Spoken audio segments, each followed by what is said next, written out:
I would like to welcome you all and the participants as well. And thank you to all our speakers who have joined ahead of our time to do the sound checks. That is highly appreciated. My name is Melusi Tola. I am from the Academy of Science of South Africa, and this morning I will be your program facilitator. We are gathering here this morning on one of the Innovation for Inclusive Development seminars. This is a series that is initiated by the Department of Science and Technology and Innovation. We are partnering with the DSI in this context. And just to reflect this morning why we're gathering here, based on South Africa's white paper on science, technology, and innovation, which is, by the way, our long-term policy guide on how science, technology, and innovation, STI, plays a role in taking advantage of global megatrends, such as 4IR and so forth, and how STI also plays a role in policy development, how STI further plays a role in enhancing inclusiveness. To measure our progress in this regard, we do it through, for example, our research and development outputs, which can include patents as an example. We also measure our progress as the country through human capital that is linked to the STI domain. Also, this can be measured through our commercialization of STI solutions. But most importantly, it is how STI plays a role in improving the quality of life of the citizens. So the IID learning interventions bring together various sectors and stakeholders to engage on innovations that seek to promote inclusive development. So today we'll be reflecting on how various government departments have infused STI in their sector portfolios in policy development, for service delivery, and to improve the quality of life of the citizens. We'll be hearing about progress from a few departments, that is the Department of Human Settlements, the Department of Water and Sanitation, as well as the Department of Basic Education. Furthermore, the commission of the study being the DSI, as well as our lead investigator, in this case being Prof. Boris, will also give an overview of the study. So I thought, let me just, as a welcome note, give context of these seminars reflection. And with that, I would like to move forward and welcome Professor Himla Sudial, who's the Executive Officer at the Academy of Science of South Africa. Himla, over to you. Thank you, Melusi. Good morning, colleagues. I am most appreciative of your time to participate in this webinar series. I am particularly indebted to the panelists for also giving up their time to share with us their insights on the way in which the uptake of science, technology, and innovation is undertaken by their respective governments. Colleagues, if we look back at the past 2.5 years, when we were hit with the SARS-CoV-2 virus and the COVID pandemic, it was inevitable that we had to bring together all sectors of government and all academic and stakeholders to the same room to engage. And fundamental to all of this was the value of evidence-based science. And science is integral to almost everything we do, irrespective of whether we are conscious of it or not, because we are guided by a set of principles, either in methodology or from the evidence before we make decisions.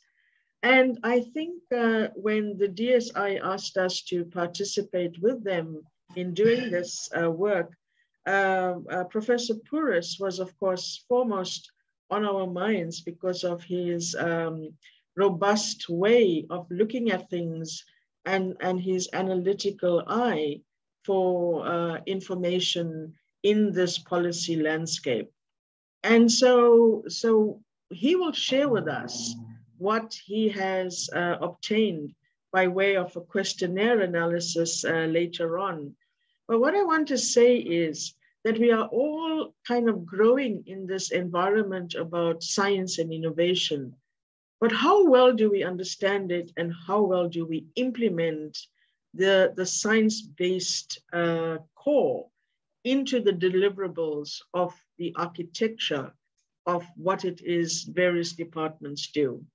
So colleagues, that is what I'm excited about today, because I think the various panelists will give their perspective on the topic, and then we as the audience will be able to assess how well are the various departments or government departments really making use of STI in advancing their mandates.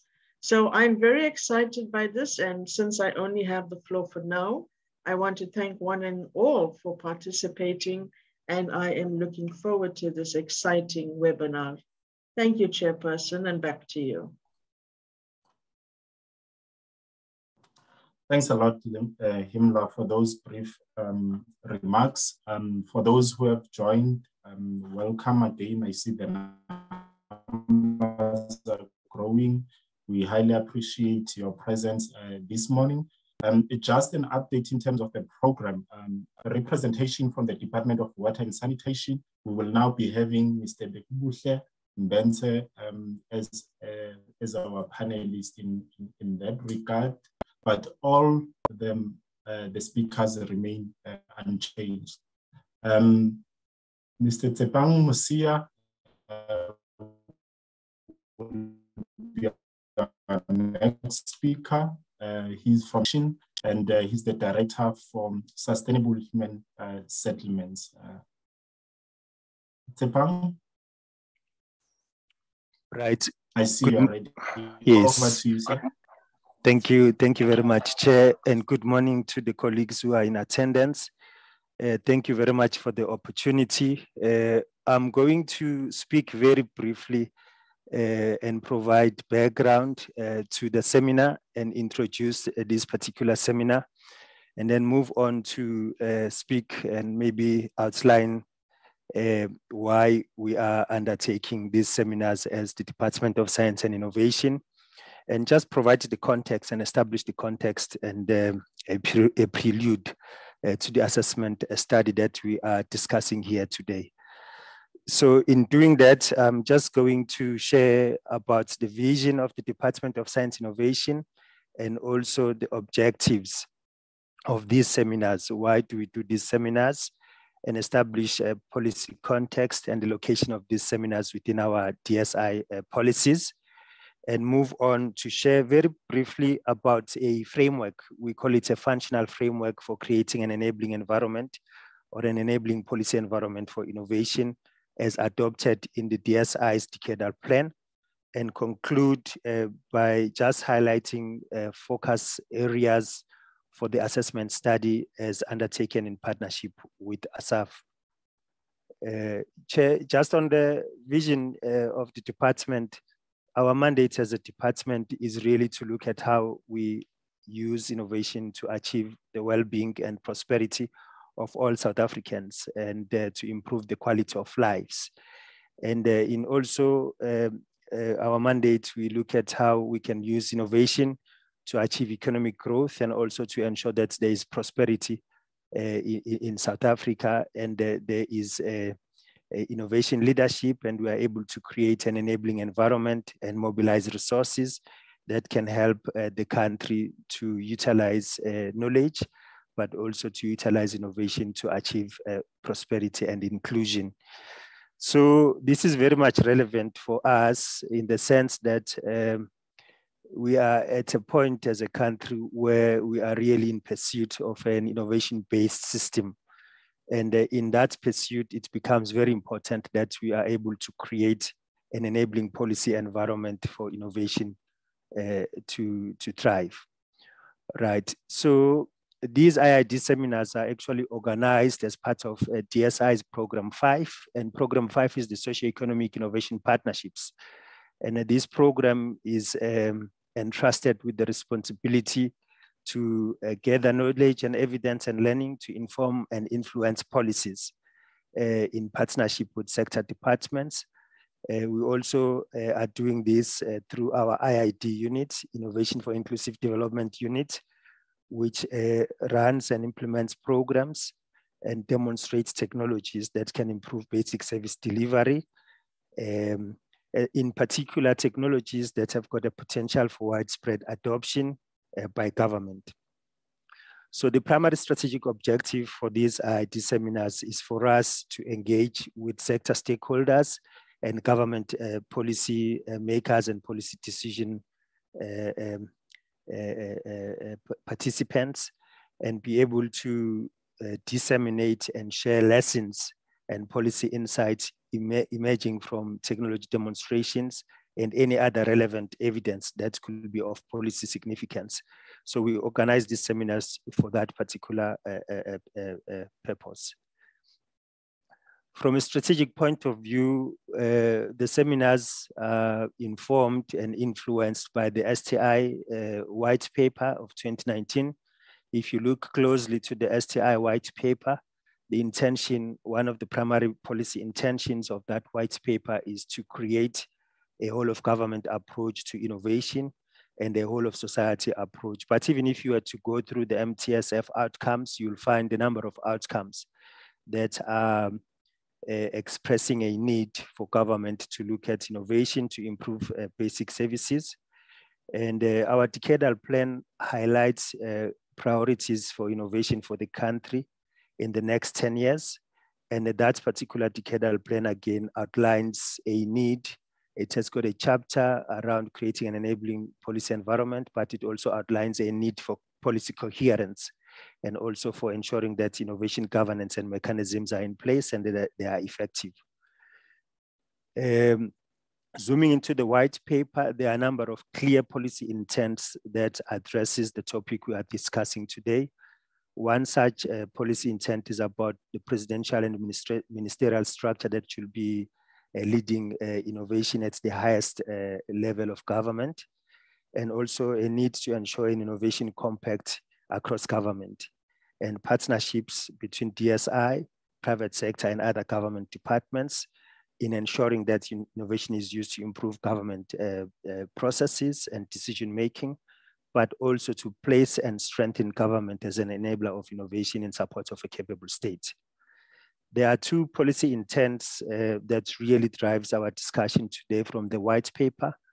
The first one is the policy intent 3.3 on the white paper, and also policy intent 4.13. So 3.3 really is about coherence, and 4.13 is really about enabling a policy, creating an enabling policy environment and ensuring that the departments and sector departments are themselves enablers of innovation, and they are able to drive innovation as part of the discourse. Right now, from a perspective of the decadal plan, like I've mentioned, it's about key innovation priorities in the next 10 years and how we as a country adopt innovation to address societal challenges. We've been through floods, and we are facing a number of energy challenges and climate change related societal challenges. So the decadal plan outlines initiatives that we should be doing in the next 10 years. But central to the decadal plan is also the use of innovation to modernize existing sectors of economy, mining, tourism, manufacturing, and agriculture, etc. And also the decadal plan provides a way for government to undertake policy experimentation. Can we be looking at ways to use innovation to innovate policies themselves, but also to make policies responsive to the agenda of inclusivity and other challenges like unemployment? How we should be positioning and driving initiatives in the next 10 years that can support new sources of growth. And the key again, like I've been highlighting this, creating an enabling policy environment. Now, as part of the decadal plan, we adopted a functional framework for enabling innovation in government. And it has got these 6 pillars that you see on the screen. One such important pillar, which is about the topic we're discussing, is the policy legislation and regulatory reforms. So do we have policies that are enabling? Do we understand the barriers? How can we open up policies to be more pro-innovation and also to be more supportive of innovation across the spectrum? But the other pillars, of course, about processes and mechanism and governance for innovation, citizen skills and capacity building, knowledge infrastructure, innovation funding and coordination of funding for innovation across the system. In concluding, Chair, we have therefore undertaken a study in partnership with ASAF to review and assess the extent to which current sector departmental policies are open to innovation and support innovation and have taken up STIs. This is, of course, in line with what I've outlined as key policy intents of the Science Technology White Paper, being primarily to drive a whole of government approach to innovation. So this has necessitated to this assessment that we are sharing and the findings of the study that we are sharing today. So we have partnered with ASAF to look at policy enablers and inhibitors, the extent to which sector department policies have taken up STIs, and also to ensure there is policy coherence on innovation across the system, and look at constraints for the innovation uptake, and how national departments and provincial departments are opening up to innovation from a policy perspective, and how sector departments have integrated STI innovation in their programs, as well as instilling a culture of innovation from a policy perspective. Chair, we are excited to share the findings with ASAF. Hopefully this is going to stimulate a dialogue and a very in-depth policy debate on how we are positioning our policies to become pro-innovation. But it is important for me to conclude with this slide and mention that within the DSI, there are a number of other initiatives and portfolio programs that are coming together and emerging around policy. To mention some but a few, we've got the EPMOSA program, which is the e-participation and policy modeling platform that we are working on with municipalities. We are also having a work stream or a project implemented by CSIR to assess policy environment in municipalities and understand how enabling that policy space is. We also have another initiative called the National Policy Data Observatory, which is quite critical in assessing the use of science and evidence in decision-making in government. We will continue with STI policy dialogues. We've been hosting these in different forms as part of programs designed for technology and innovation and service delivery. And we've been publishing a number of policy briefs, which are available on the DSI website.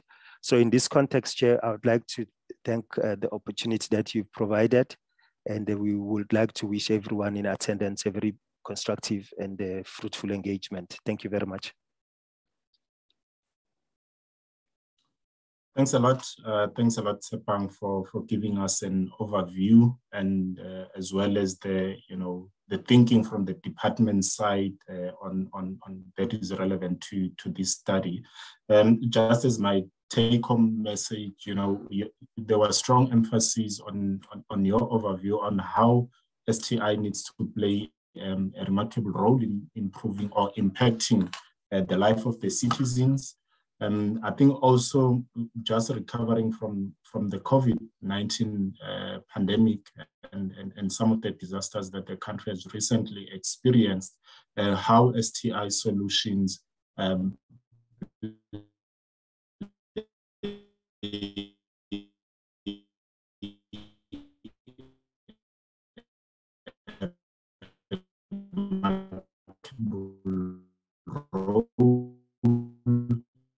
in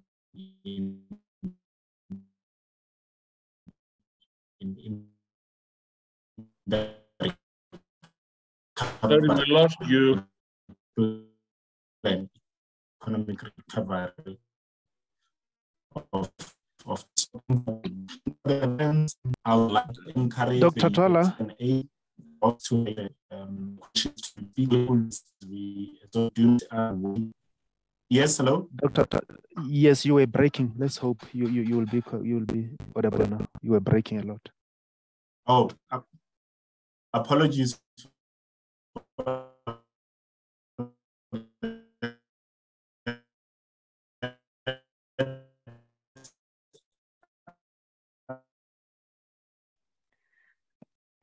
Tebogo.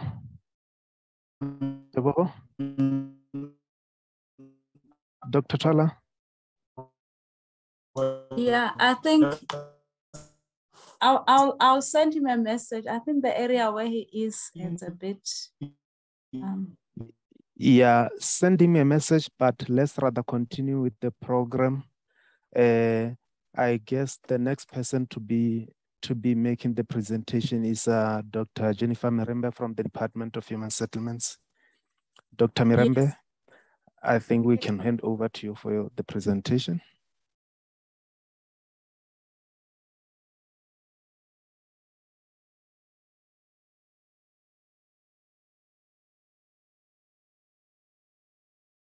Dr. Mirembe.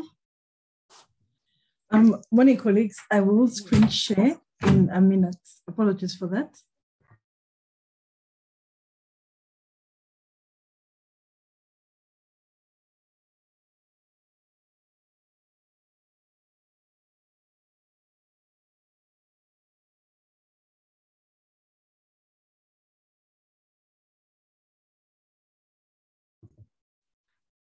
Thank you so much, colleagues, and thank you so much for the opportunity that you've provided with the Department of Human Settlements to share in this seminar.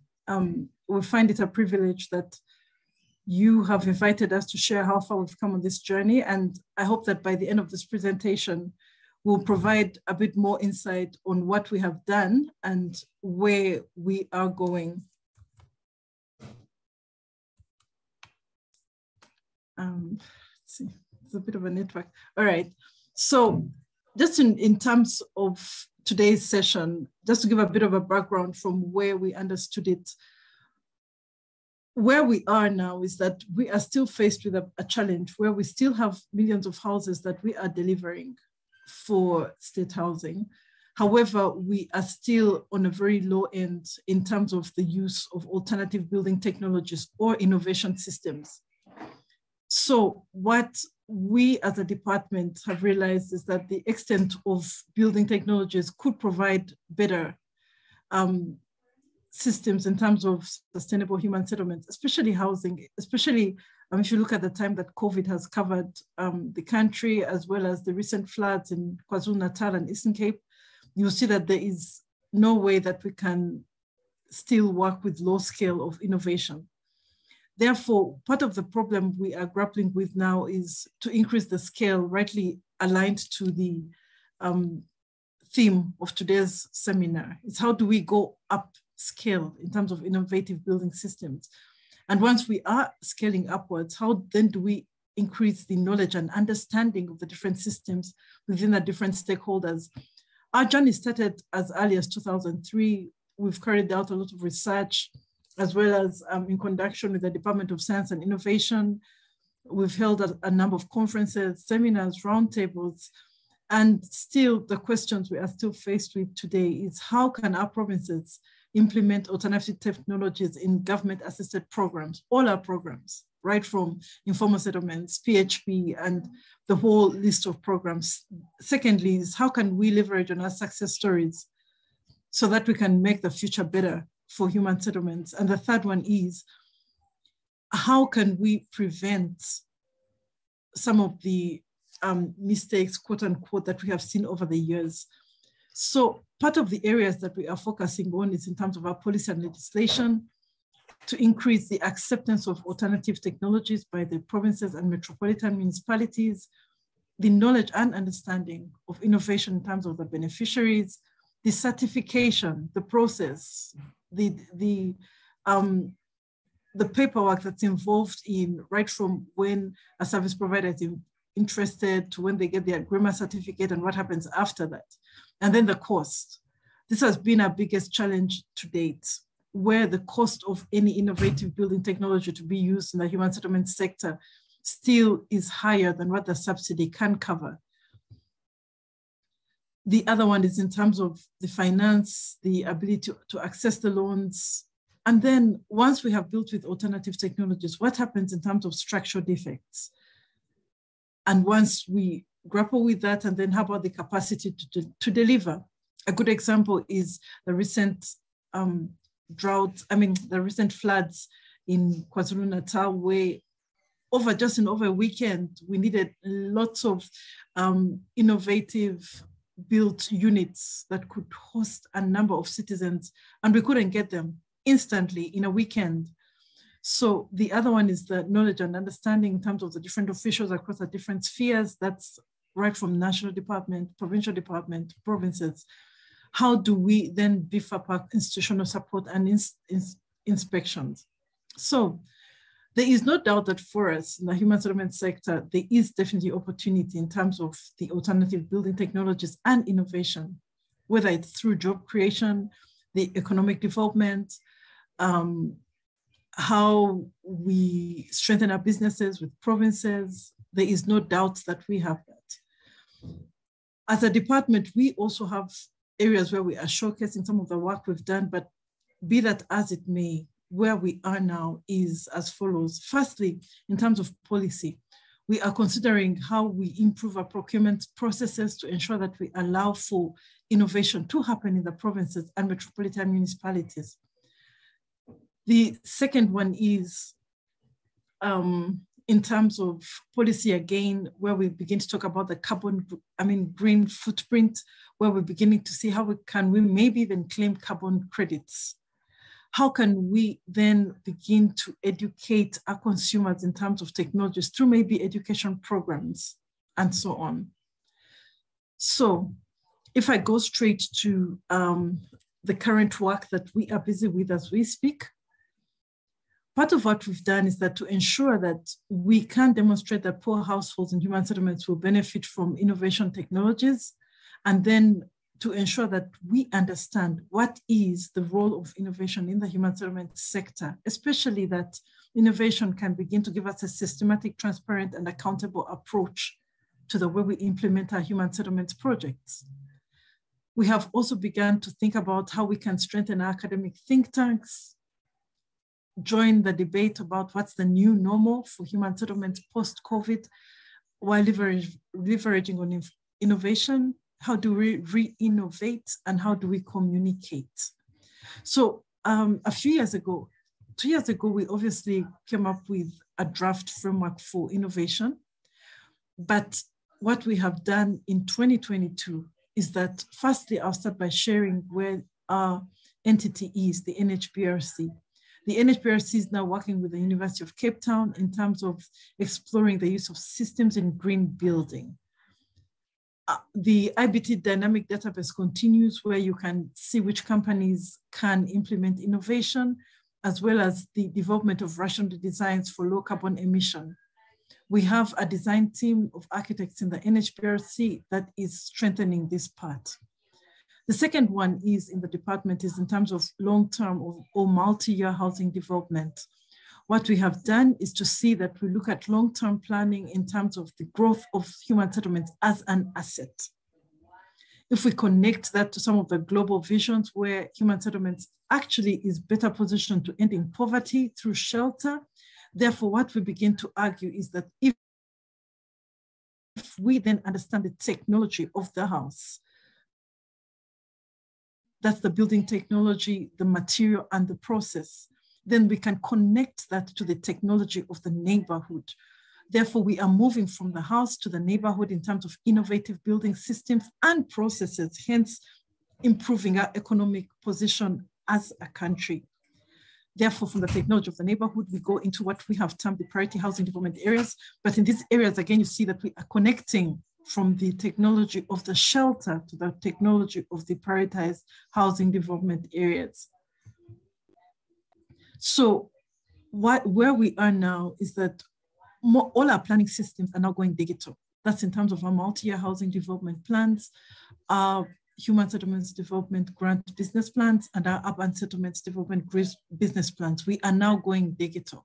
The advantage of that is that we'll be able to see what the province is planning in real time, as well as what the province has delivered in real time.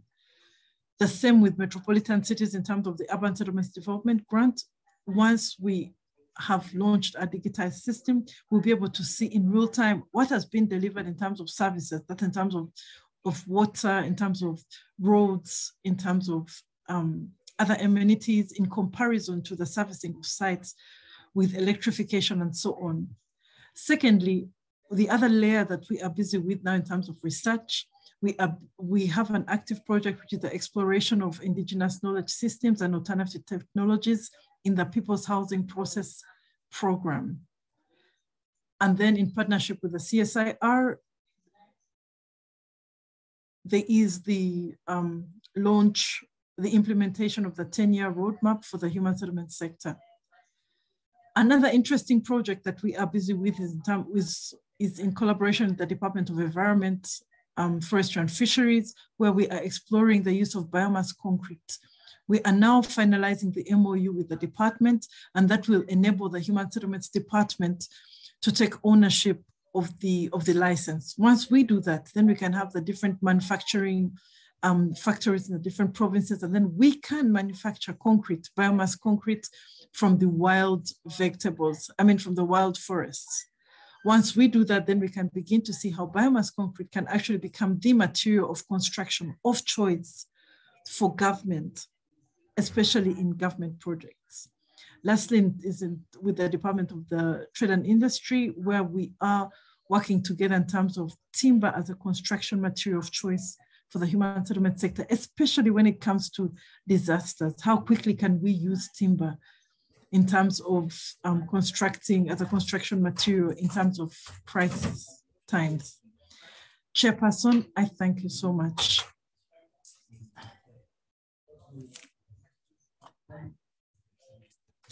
Thanks a lot, Dr. Marimba, for your presentation. You are well ahead of time, but that was really an insightful presentation. Just an immediate one from my side. The question is, in your collaboration with the Department of Environment, Fisheries and Forestry, you mentioned the opportunities of using biomass concrete there as a solution. Can you please maybe expand on that, on how the department envisages the commercialization, because I assume there will need to be players in terms of the manufacturing that will need to be brought in. What is the thinking with regards to that, Dr. Marimba? Thank you so much. The thinking towards that is that over the last 4 or 5 years, the Department of Environment, Forestry and Fisheries, they developed a program where they took the invasive plants in the different green areas of the country, and they realized that instead of looking at that as a disadvantage, it can be looked at as an advantage.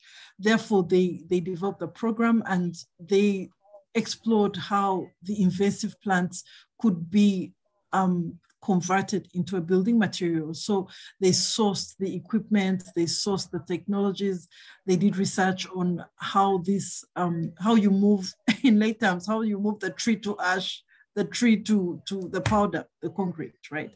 So in 2021, they approached the Department of Environment, approached the Department of Human Settlements, because Human Settlements Department is the department that actually does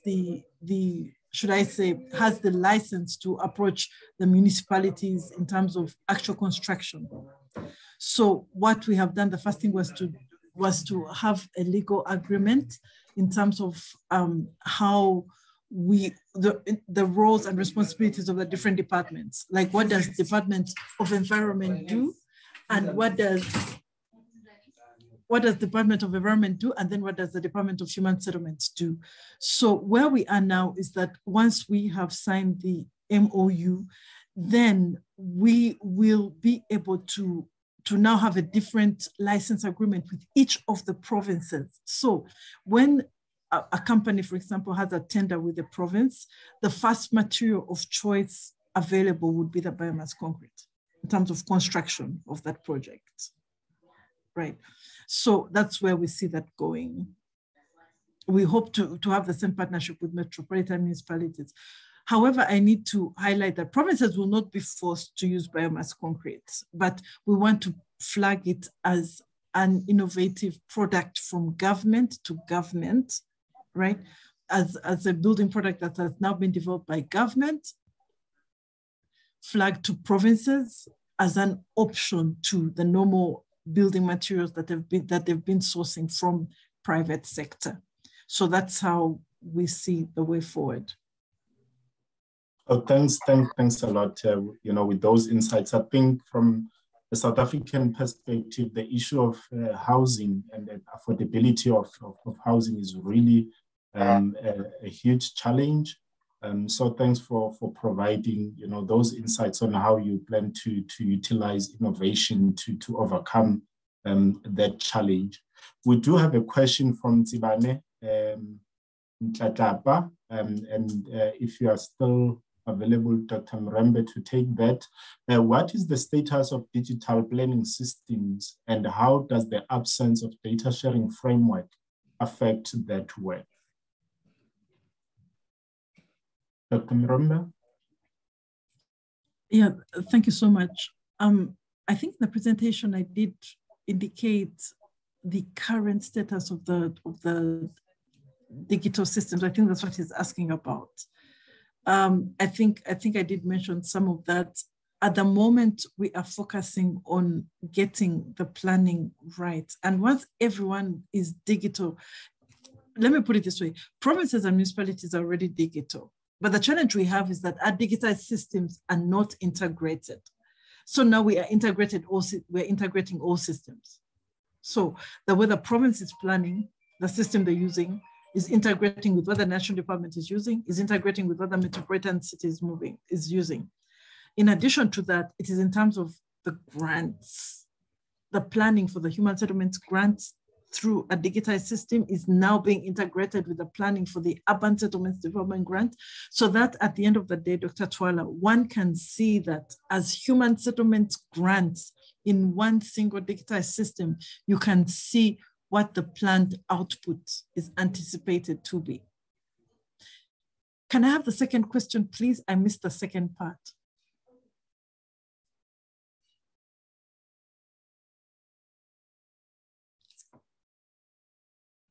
How does the absence of data sharing framework affect that work? I think to some extent you've gotten into that there's no coordination in the housing of the data.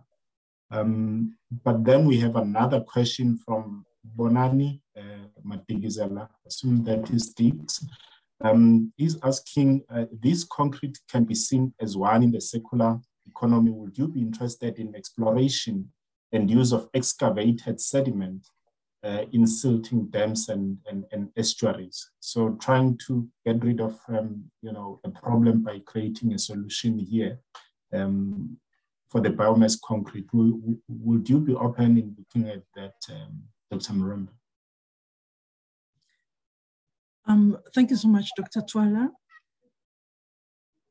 One of the things we've done with the biomass concrete initiative as well is that when the CSIR approached us to also partner on another aspect, which is the implementation of the roadmap, we have also asked the CSIR if we can together take an academic aspect of the biomass concrete, which becomes more into that part where you explore more and discover, in addition to what we are actually doing in practical terms with the provinces. So, Chairperson, and to the gentleman who asked, through that link now, the working group with the CSIR, there is opportunity, not just for his proposed material, but for any other material to also be brought on board to benchmark the initiative of the biomass concrete. So yes, that's very open. And not just only that, but anyone else who's listening, who's got an initiative, I think through that academic wing, it's very, very welcome. And I think it will also give us very good opportunity to begin to see how different materials are actually being manufactured from even waste, you know? And so I'm glad that this seminar has actually opened up that opportunity. Thanks, Chairperson. Thanks a lot for, for taking that and just explaining, how you look at various sources of waste as being able to contribute to the biomass. You mentioned collaboration with the University of Cape Town, and I recall that, part of their innovation achievements recently was using, sewer waste. I think it was urine waste for the formulation of bricks as part of biomass, concrete biomass.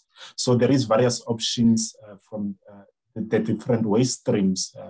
So I see that can be used to contribute to the biomass concrete. There is a question from Nosizo. Yes, Nosizo Sibage, the presentations with the presenters allowing will be shared. You will be receiving a link later with the presentations, or they will be attached. So if the presenters are willing, those will be made available to all the participants of this session. I do not see any raised hand on my side, and I think that the questions that arose from Dr. Marimba's presentation have been addressed. So in that, I will then welcome the next speaker to the platform. I'm not certain if Dr. Marimba is still sharing, but if you can unshare your screen. I'll stop sharing. Thank you so much.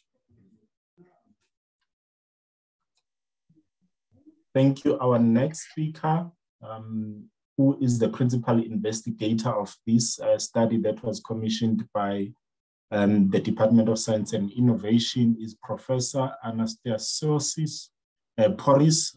He obtained his master's degree in engineering from Aristotelian University of Thessaloniki in Greece, and that was in applied economics.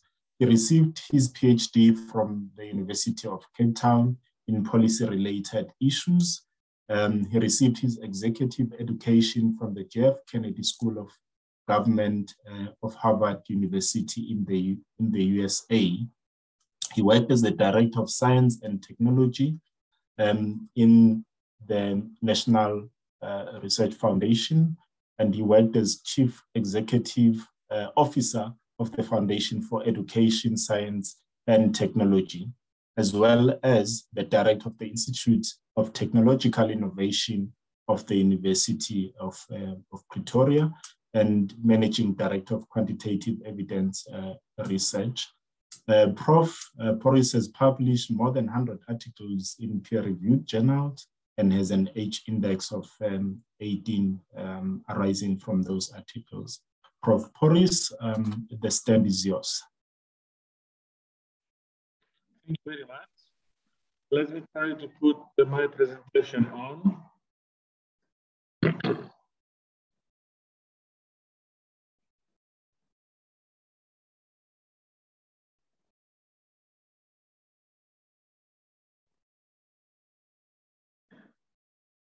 Can everybody see it?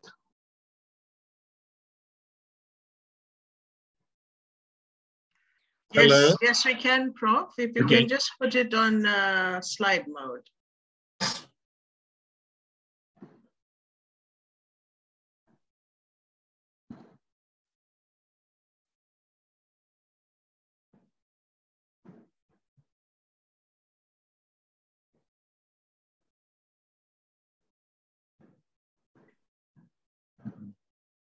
It seems that it does not go, it interferes with your side, but if you can see it, it's fine with me. Yes, we can see it, Prof. Yeah, thank you very much. The investigation was involved with the identification of the uptake of scientific knowledge and innovation by sector departments. And as far as I know, it is the first time that this investigation takes place. This means that the information we have from this study can be used in the future to identify progress in this direction in comparison with the baseline that it is provided by this investigation. I'm going to say a few things about the objectives. We're going to show you the 12 government departments that the Academy identified. We approached them. We're going to say a few things about the approach, including a literature review. We undertook content analysis of a number of policy documents, which we think they're going to provide the benchmarking for future studies. We undertook 2 case studies. One is involving China and the development of that extraordinary country that it is based on science and technology.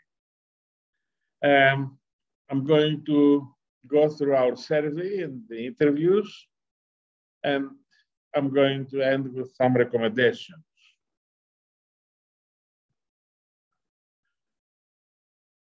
The objectives of the investigation, it was to assess how national government departments' policies are open to the uptake of innovation.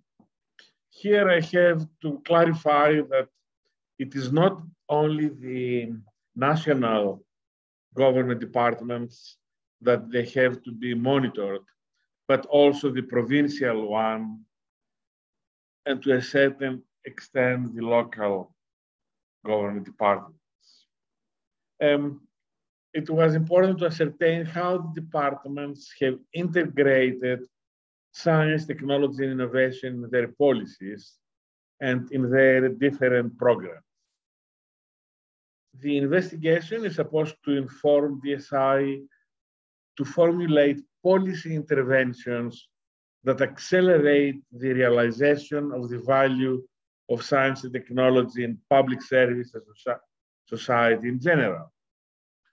Finally, the effort aimed to raise awareness among the departmental officials about science and technology.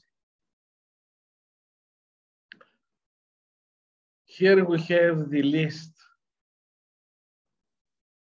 of the government departments that we investigated. The 12 departments that have been identified by a committee that was made out of the Department of Science and Innovation and the Academy. And as I'm going to mention later on, it was the size of the total effort if we were going to include more government departments, that was going to become almost impossible. One of the main problems was that at that time, the COVID virus had created havoc in our government departments. Some of the departments, the officials were not there. There were duplication of efforts from different officials and so on and so forth. I'm going to refer to the efforts at that time. Our approach involved a literature review, which was critical in this effort. It was content analysis of policy documents of 12 government departments, the case studies, survey and interview, results analysis, and the recommendation.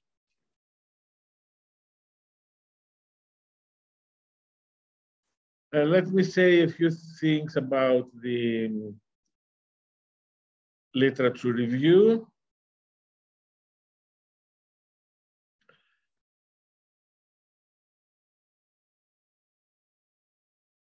On the desktop literature review, we try to identify the importance of research, development, and innovation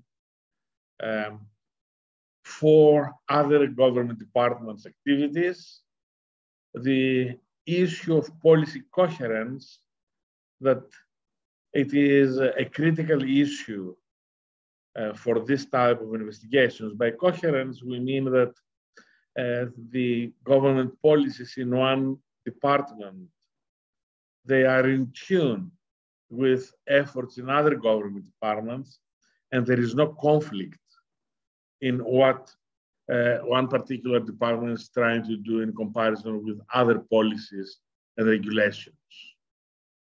We're going to discuss briefly the organizational structures of research systems, and we're going to focus on the South African National System of Innovation. Our review identifies that research and innovation are pervasive for economic growth.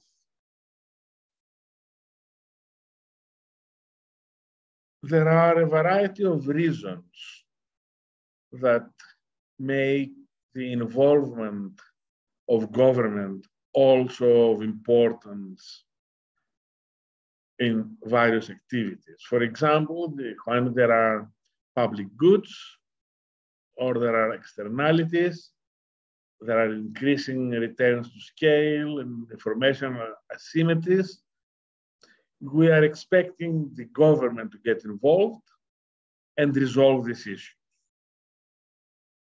In our report, we are arguing that research and development is probably a unique issue that qualifies for government intervention across the total board. It is not just one particular reason that we can say that research and development is a public good. So it has to be applied and utilized all over society, and that's why government should be involved. But it is not only the existence of public good, but it is in R&D there are externalities, there are increasing return to scale, informational asymmetries, and all these factors, they make the involvement of government necessary.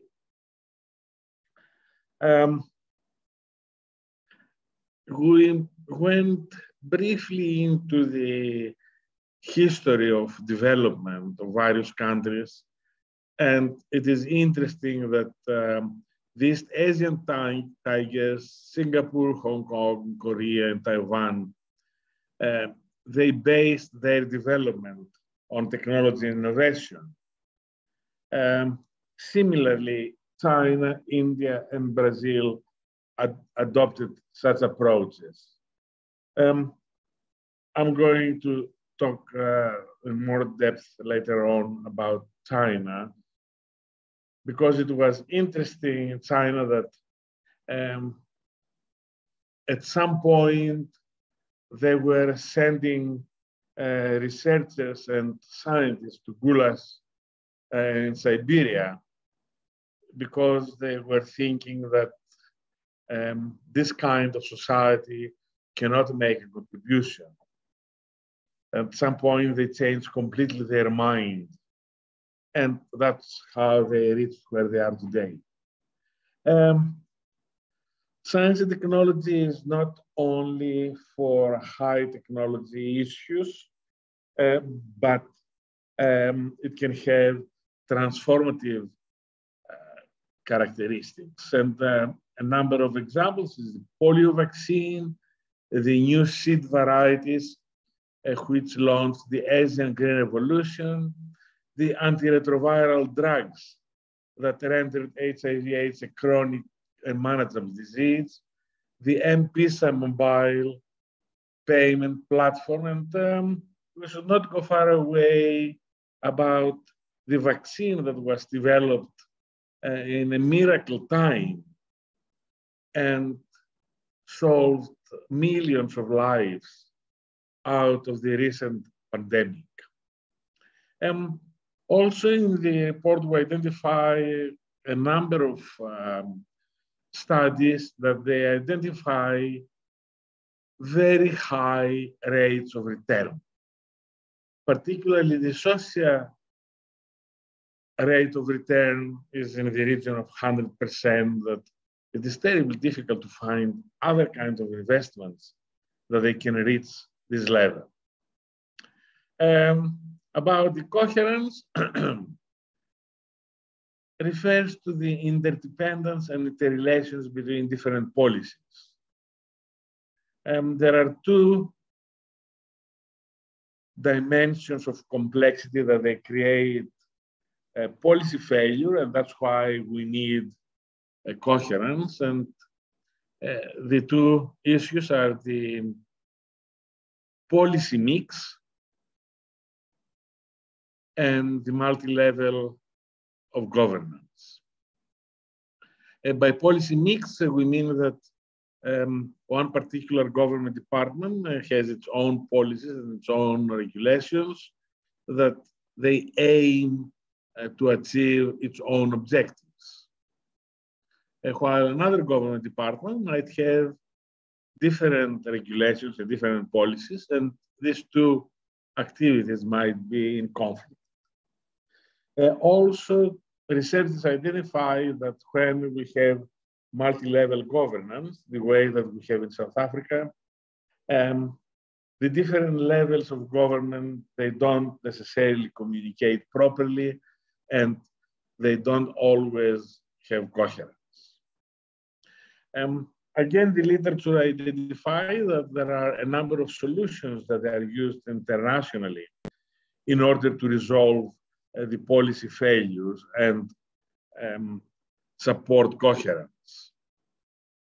Some governments, they create centralized agencies or coordinating councils, super ministries that they try to supervise and direct everything. Leadership at the cabinet level, intermediary agencies, collaboration programs, lead organizations, standard setting bodies, etc. It is interesting also to mention the higher education, science, technology, and innovation landscape. That was a ministerial committee that made certain recommendations for the next 10, 15 years of the system. And the history report is being accepted by cabinet. The report identifies exactly these failures, policy failures on science and technology, because there is an overall coordination, and is making suggestions about the short-term 5 years and long-term 10 years on how the system can become more coordinated and different government departments work close to each other.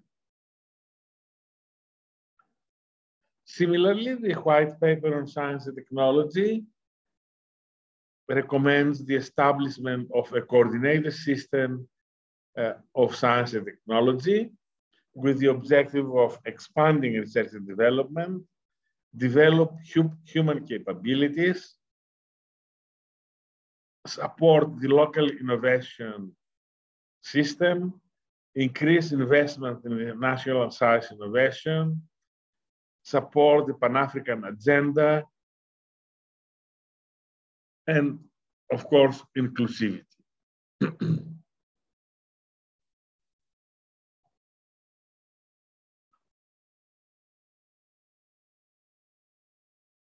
One of our first activities, it was to undertake a content analysis. Content analysis is the application of a specified method to examine the existence of a concept of interest in a particular document. We identified 32 policy documents from the 12 departments, and we put them through the process of the content analysis. What we were trying to identify, it was whether the concept of research and development, science, technology, innovation, fourth industrial revolution, smart, and DST or DSI were used in this particular document. I suppose that a document would have, a policy document would have a problem or a challenge to recommend research and development without using these terms.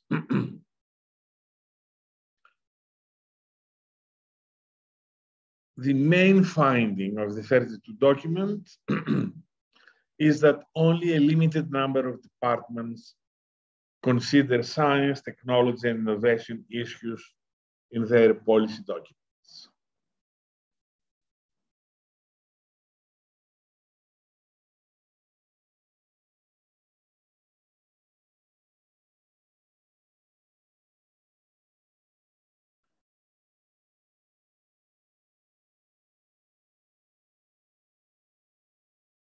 The first word that we used in the content analysis was the word innovation.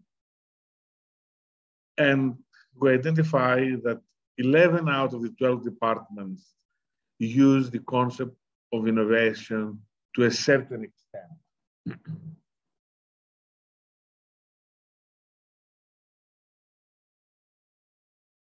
The concept of innovation appeared more often in the Department of Communication and Digital Technologies. We identified that 103 times was mentioned. 11 policies, or 34% of our documents that we investigated, do not mention the word innovation at all. 4 documents refer the word innovation only once. 1 document refers to innovation twice, and 3 documents mention innovation 3 times each.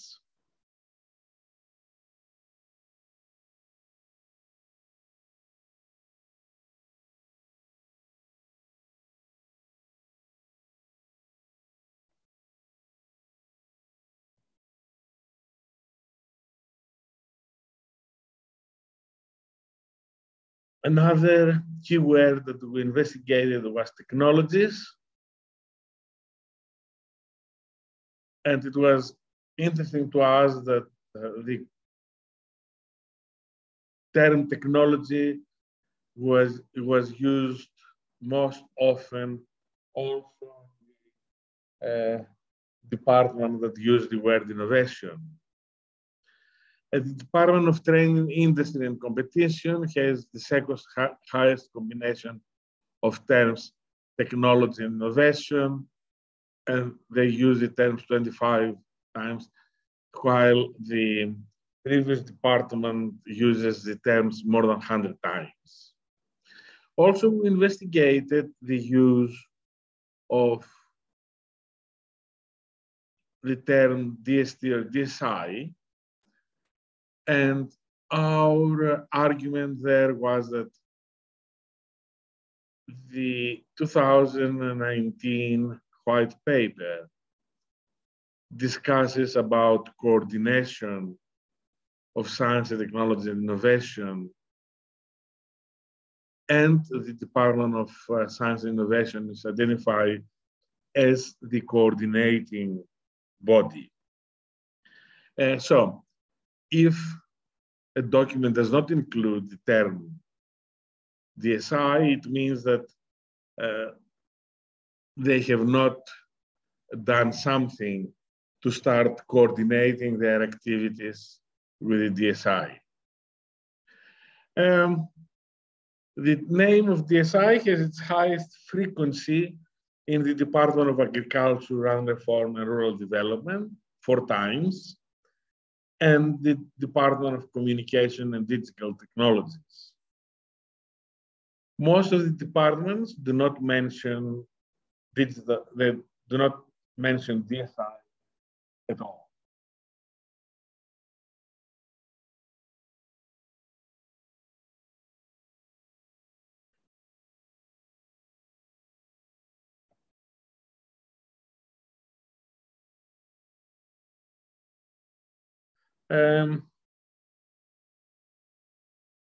Let me move into the case studies.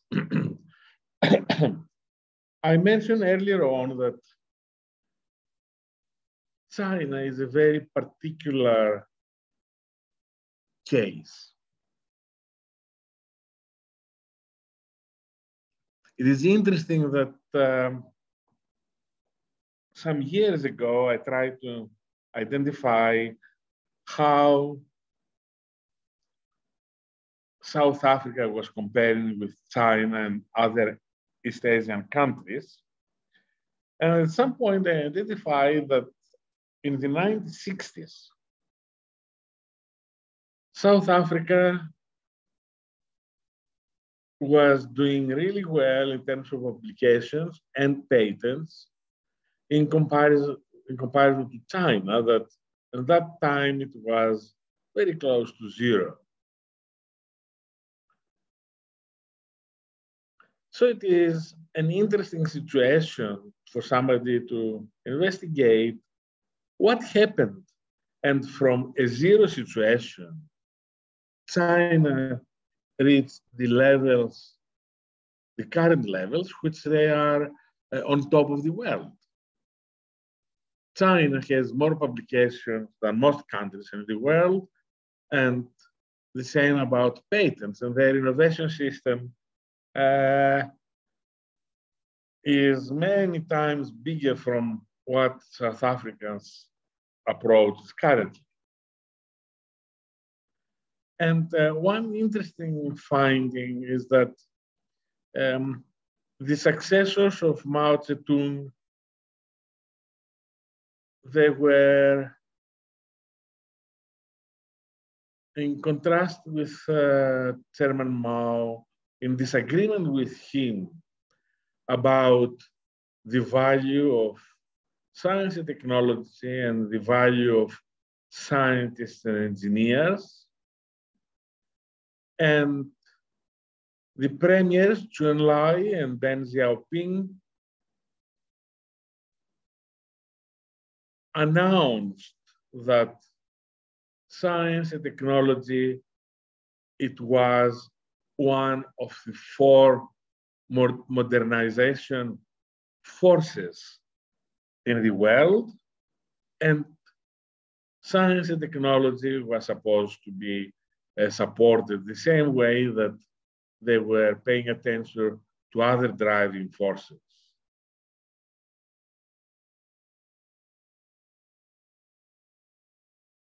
It was also interesting that the involvement of the premiers in the same system resolved issues of coherence, alternative approaches, etc. Remember that the premier in China is also the chairman of the Communist Party. The identification of science and technology as a driving force meant that China started spending enormous amounts of money for science, technology, and innovation. And some of their premiers, they are in public saying that they have to spend more money on science and technology, even if they will have to disadvantage the other driving forces for example, the issue of agriculture. Agriculture was a driving force that was identified even from Chairman Mao as an important one. In the report, we are suggesting that do we need to introduce science and technology within the ANC? The ANC, when it arrived in South Africa, had a division, a group of people that they were involved on science and technology, and that's how we created subsequently different government departments. However, after that, we have lost track, and science in the country is not doing as well as it was planned.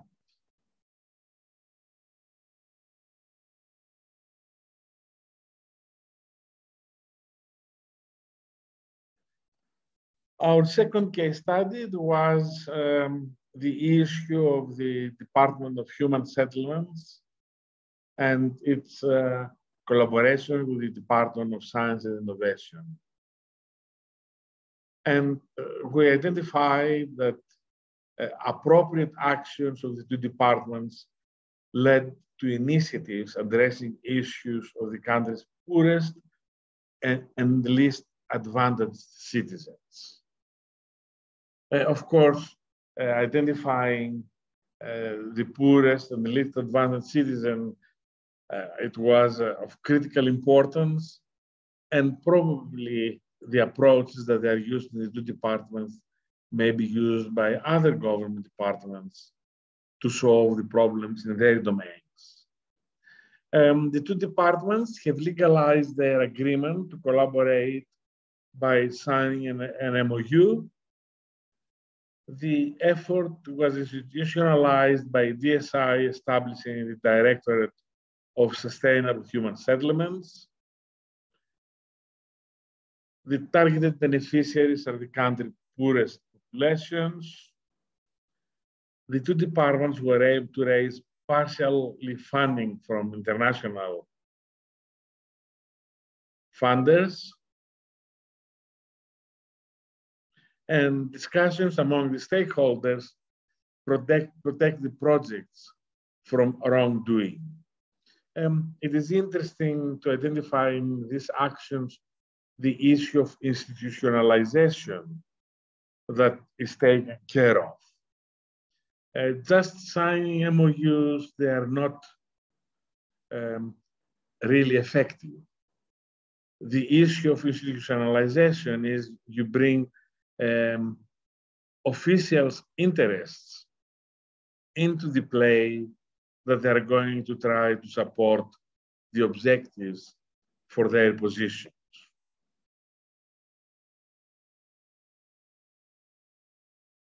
About the survey and the interviews, as I said, that we identified the 12 departments.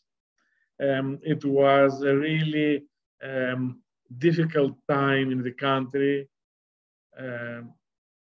And even though the Department of Science and Innovation sent letters to the Director Generals of the government departments, we identify difficulties in finding the officials that we wanted in the beginning, getting a response, and so on and so forth. To start with, officials at that time were not working from their offices. So we had to phone them again and again, sometimes somebody else answering the phone.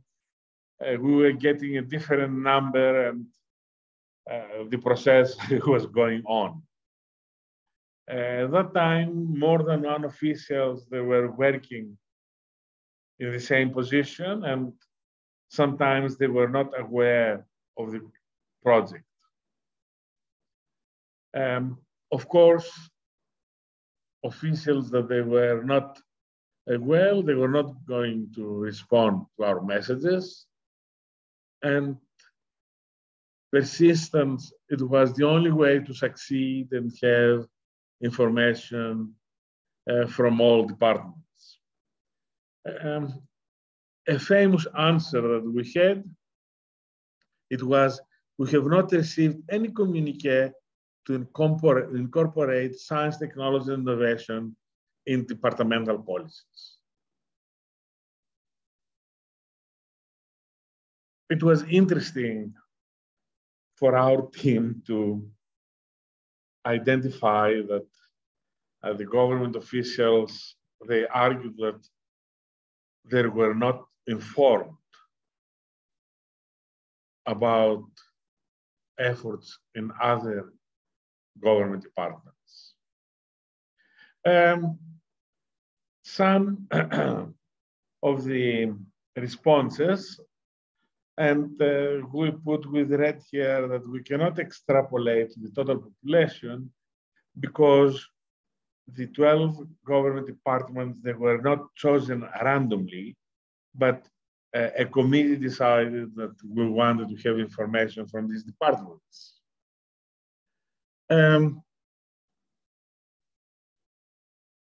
One question was, do you think science and technology is relevant in your department's policies and work plans? And it was interesting that all participants agreed that science and technology was important for their policies and activities. We think that that was a good sign that government departments, at least the officials, they are amenable to accepting science and technology as a driving force. Our second question was, do you monitor the incorporation of science technology into your policy plans? And 7 departments, which is more than 50%, answered yes. The departments that they answered that they monitor the incorporation of science and technology into their policies, it was basic education, human settlements, treasury, water, public works, agriculture, and DTIC. 4 departments answered no. One answer was that the official was not sure.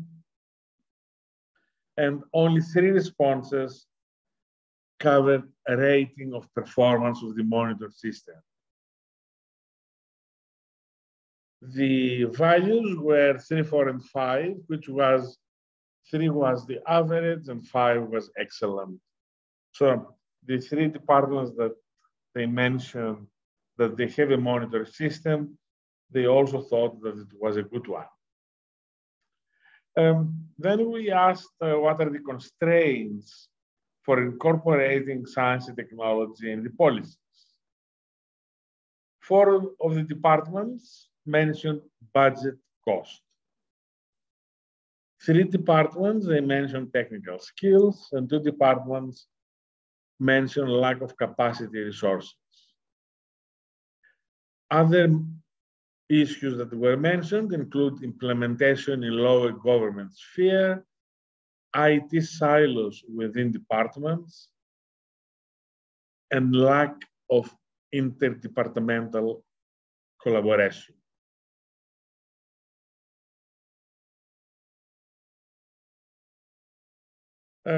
The 4th question was, has your department integrated or adopted any science technology in its work plan, such as programs, activities, or interventions? And 9 departments declared that they had a dedicated unit working on science technology programs or activities. Do you monitor the incorporation of science and technology into your programs? The departments did not identify the specific programs or evidence or how they monitor the incorporation of science and technology in these programs. Neither they did mention any constraints of doing so.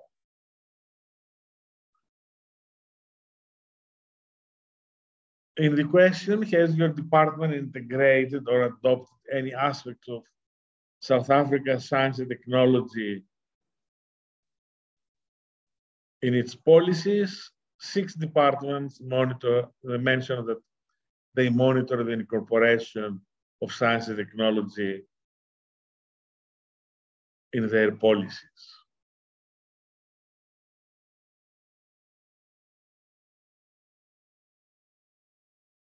In the question, does your department have a dedicated budget towards science and technology? 10 departments declared that they had science budgets. 2 of those referred to limited budgets, and none of the departments revealed actual amounts.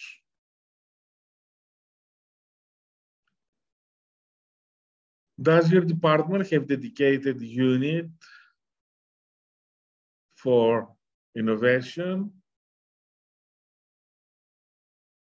And as we mentioned, 9 departments declared that they had a dedicated unit working on science and technology programs.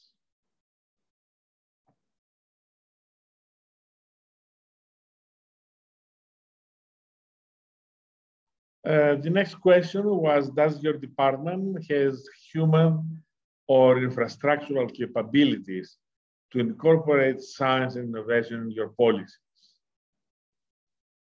And 9 departments mentioned that they had structures. 3 departments did not. Does your department monitor local policies and international good practice? 8 departments declared monitoring activities. 4 departments declared that they did not monitor local and international best practice.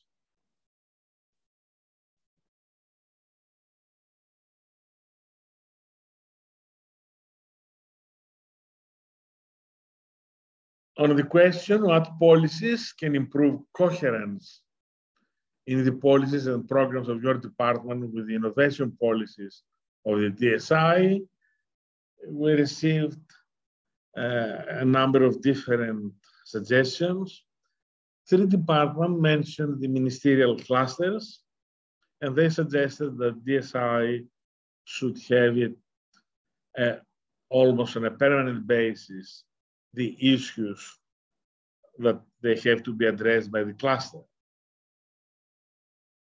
3 departments suggested that by improving their research and development activities, by necessity, they were going to be convergent with the policies on DSI.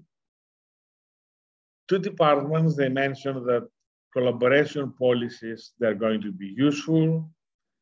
And 2 departments suggested that if they follow properly their own policies, they were going to collaborate with DSI. Other approaches that they were mentioned, it was the Intergovernmental Relations Framework of 2005, impact assessments, best practice identification, research on evidence, and ICT efforts. We interpreted that the variety of solutions suggested is indicative of the complexity of the concept and the lack of consensus. Our opinion is that science and technology will not grow under the current conditions.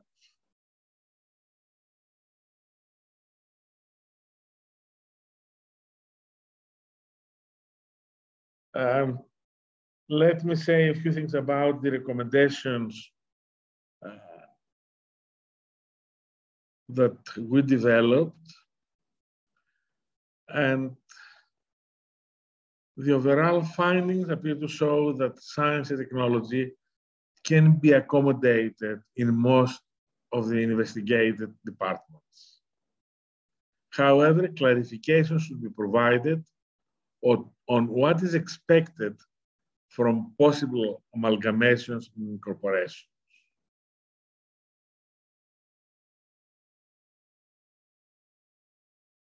Based on the findings, we developed the following recommendations. DSI to consider submitting the issue of science and technology coherence to the economic cluster. This was a common suggestion.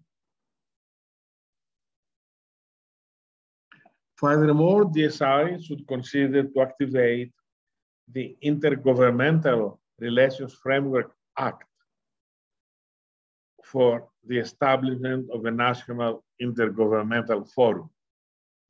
The advantage of this act is that it mobilizes also provincial and local government officials as well.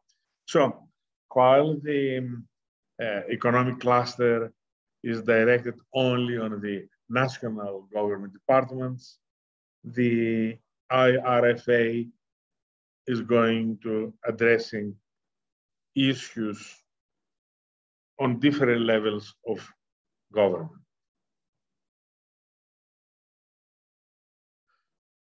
Another recommendation is that the DSI should consider the establishment of the Government Institute for Science and Technology and Innovation.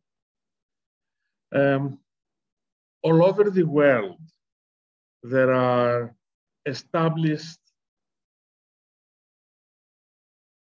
research organizations, and we mentioned the Office of Science and Technology that left a legacy historically in the United States, and the Parliamentary Office of Science and Technology currently in the UK, that they undertake ex-ante technology assessments and technology monitoring and inform government and other stakeholders. The logic here is that if there is a new approach to undertake an initiative, if this government institute undertakes an ex-ante evaluation, it says that it says to the Treasury, for example, gentlemen, look here, if we are going to follow this approach, it's going to cost you half of what it's going to cost you in another approach. We are arguing that something like that is going to produce a boost for new technologies that they are going to be, is expected to be more cost effective than previous one.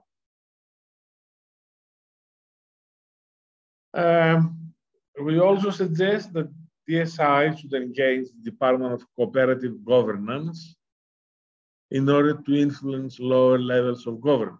The Department of Cooperative Governance is supposed to collaborate with all relevant government departments in particular issues. We also suggest that DSI should propose the establishment of science and technology directorates in all government departments. This was a strategy that was followed years ago in the UK in order to promote coherence and the use of science and technology. Furthermore, we suggest that ASAF should consider the establishing of a national program for appreciation of science and technology in government. And we suggest that the program will aim to improve the appreciation of science and technology among government officials. It is interesting that we identify that all government officials, they say that science and technology is important for their activities. And then when the Human Sciences Research Council collects data about R&D expenditures, we find out that South Africa is stuck in 0.7% of the GDP for the last 20 years, even though different ministers have put a target of 1.5% of the GDP as R&D expenditures. Finally, we suggest that this investigation is going to benefit further the government if it is covered, to cover the whole government departments as well as the provincial level. Ladies and gentlemen, I'm going to stop here. Thank you very much for your attention.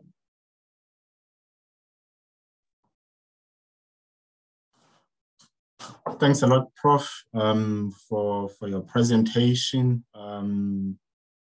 You know, from your study sample, you paint a picture that's not so rosy, and I anticipate that this will stimulate a vibrant discussion as well as answers from, as well as questions from your presentation. I will encourage the participants who have any questions to either raise their hands or post their questions in the Q&A box.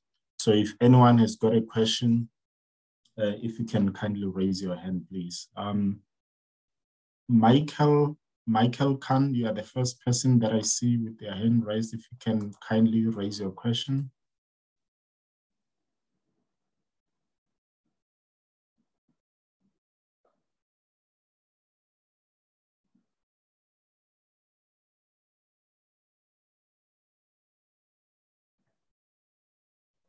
You can unmute from your side, Michael. Sorry about that. Can you hear me now? Yes, we can. Hello? Thank you. Let me repeat. Thank you very much to the organizers and also to my colleague, Professor Puris, for a magisterial overview. Very interesting. The problem, of course, will be funding because we're in a time of extreme constraints. And so my question would be to go back how far? 60 years, 65 years, when the CSIR was established. And as I recall, one of its original 4 divisions was dedicated to the built environment. And where is the CSIR in all of this? Why is it not the lead? Why are the departments not entering into MOUs with CSIR, which after all has the research capacity? Perhaps Professor Puris, you'd apply your mind to that? Thank you.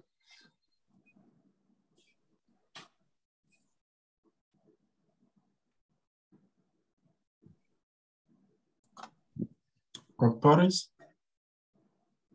Thanks, Michael. Yes, it might be. That was the reason for the establishment of the CSIR. And not only the CSIR, the Human Sciences Research Council and the other research councils, they were developed over time with the objective of supporting the government. And the process,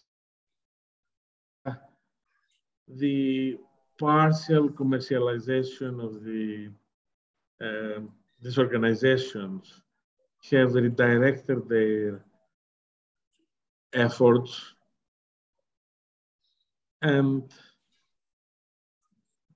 although I'm sure that a number of government departments utilize the research councils to support their activities, I haven't seen a proper investigation that investigates the roles of the science councils, as well as the other government-owned organizations on the contribution of the good of the country. Thank you. May I just quickly come back on that? Professor Puris made mention of the Hestill investigation. Professor, would you not have expected Hestill to say more about the role of the science councils than it did? Michael, probably you know that I was part of that committee. It took us very long. We had twice or three times to brief the minister. And the effort was to provide strategic direction without focusing on particular players.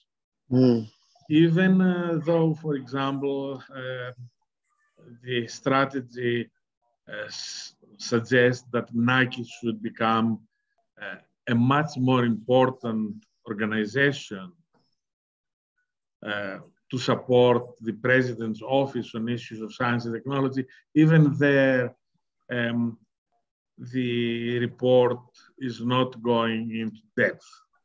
As I mentioned, the effort of the committee was to provide broad direction and leave the details for other analysts. All right, thank you so much. Thank you for your question there, Michael. We've got two further questions. The first one that I'll take is Ntsibane and Tatapa. If you can please unmute and raise your question.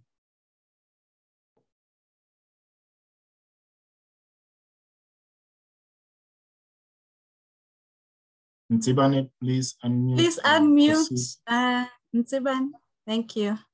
Yes, yeah, thank you, Chair. I was struggling to find the button there. Yeah, my question really relates to the coordination mechanism, and I saw a slide earlier in the presentation that looked at different mechanisms for coordination. And I saw that in the recommendations, the recommended mechanisms are typically those that are already there. And the question is how do we foresee the same mechanism that are there already existing for coordination to make a difference in this particular scenario? And maybe a related question is whether a number of other coordination mechanisms that are available that have been mentioned in one of the earlier slides were all compared to the current mechanism and maybe and evaluated as to whether they could not reach a better results than the current one. Yeah, thanks. Thank you for your question. Thank you. Remember that, and as we explain and we state in the report, in South Africa, we have a pluralistic system of innovation. In a pluralistic system, each government department receives funds from the Treasury for its objectives, and they are responsible to spend the money for the objective that they have identified without considering what is happening in other government departments on other domains. In a pluralistic system, it is terribly difficult to introduce coordination because in a way you are infringing on the autonomy of other government officials. So one government official cannot raise his hand and say that your department should increase your R&D budget because you are not doing well in that domain. And what we are suggesting at this stage is coordination through monitoring. Coordination through monitoring. we're not going to have a body that's going to try to coordinate activities with a particular objective, but we have to provide a list of what each government department is doing in their domains, that probably they will have to provide the information. And by looking on, for example, how much money Department X spent on research and development,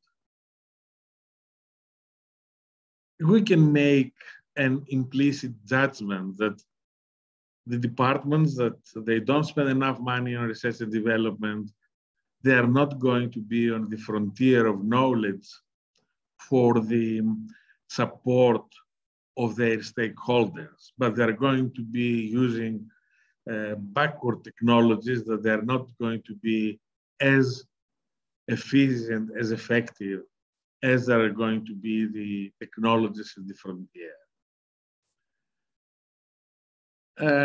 Again, trying to introduce a coordinating mechanism, even if it's going to be a soft one, implicit into a monitoring system, it is not going to be easy, and a number of governments, they might not participate in such efforts.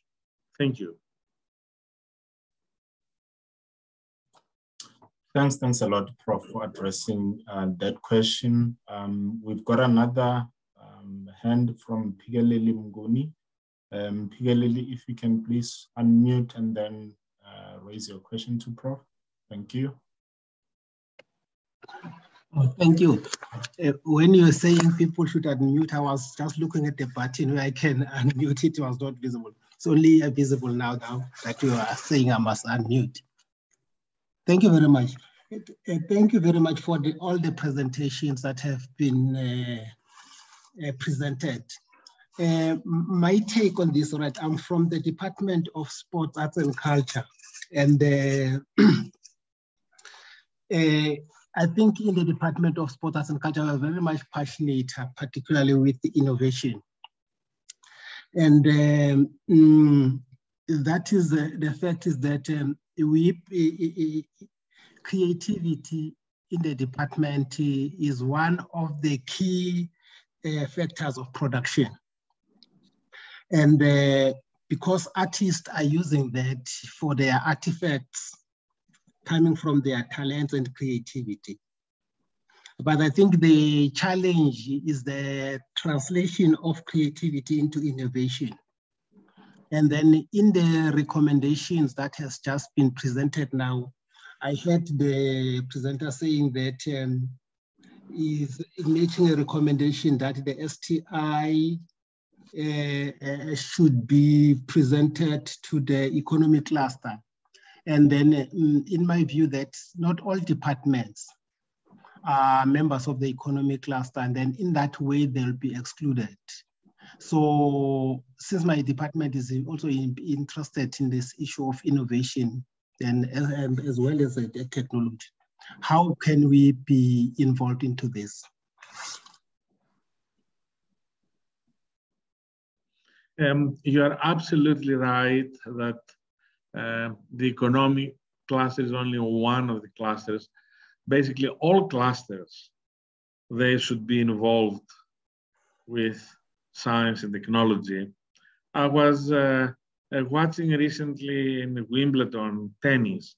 It is unbelievable the technologies that they have employed in order to identify when the ball is hitting a line or not. And actually there was a presentation at some point about the technologies on the sports sector and how the whole sector has been saved by these technologies.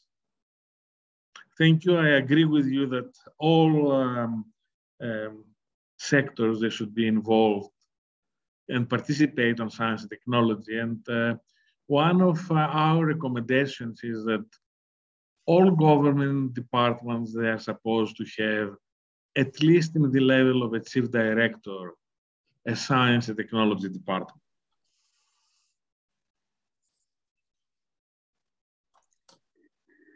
Thank you, Prof, for addressing that. The next question is from Masingita. Masingita, if you can please unmute and then proceed to raise your question.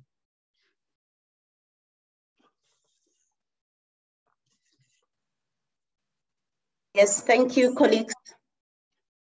Thanks for the very, very interesting three presentations that we have received, including this one.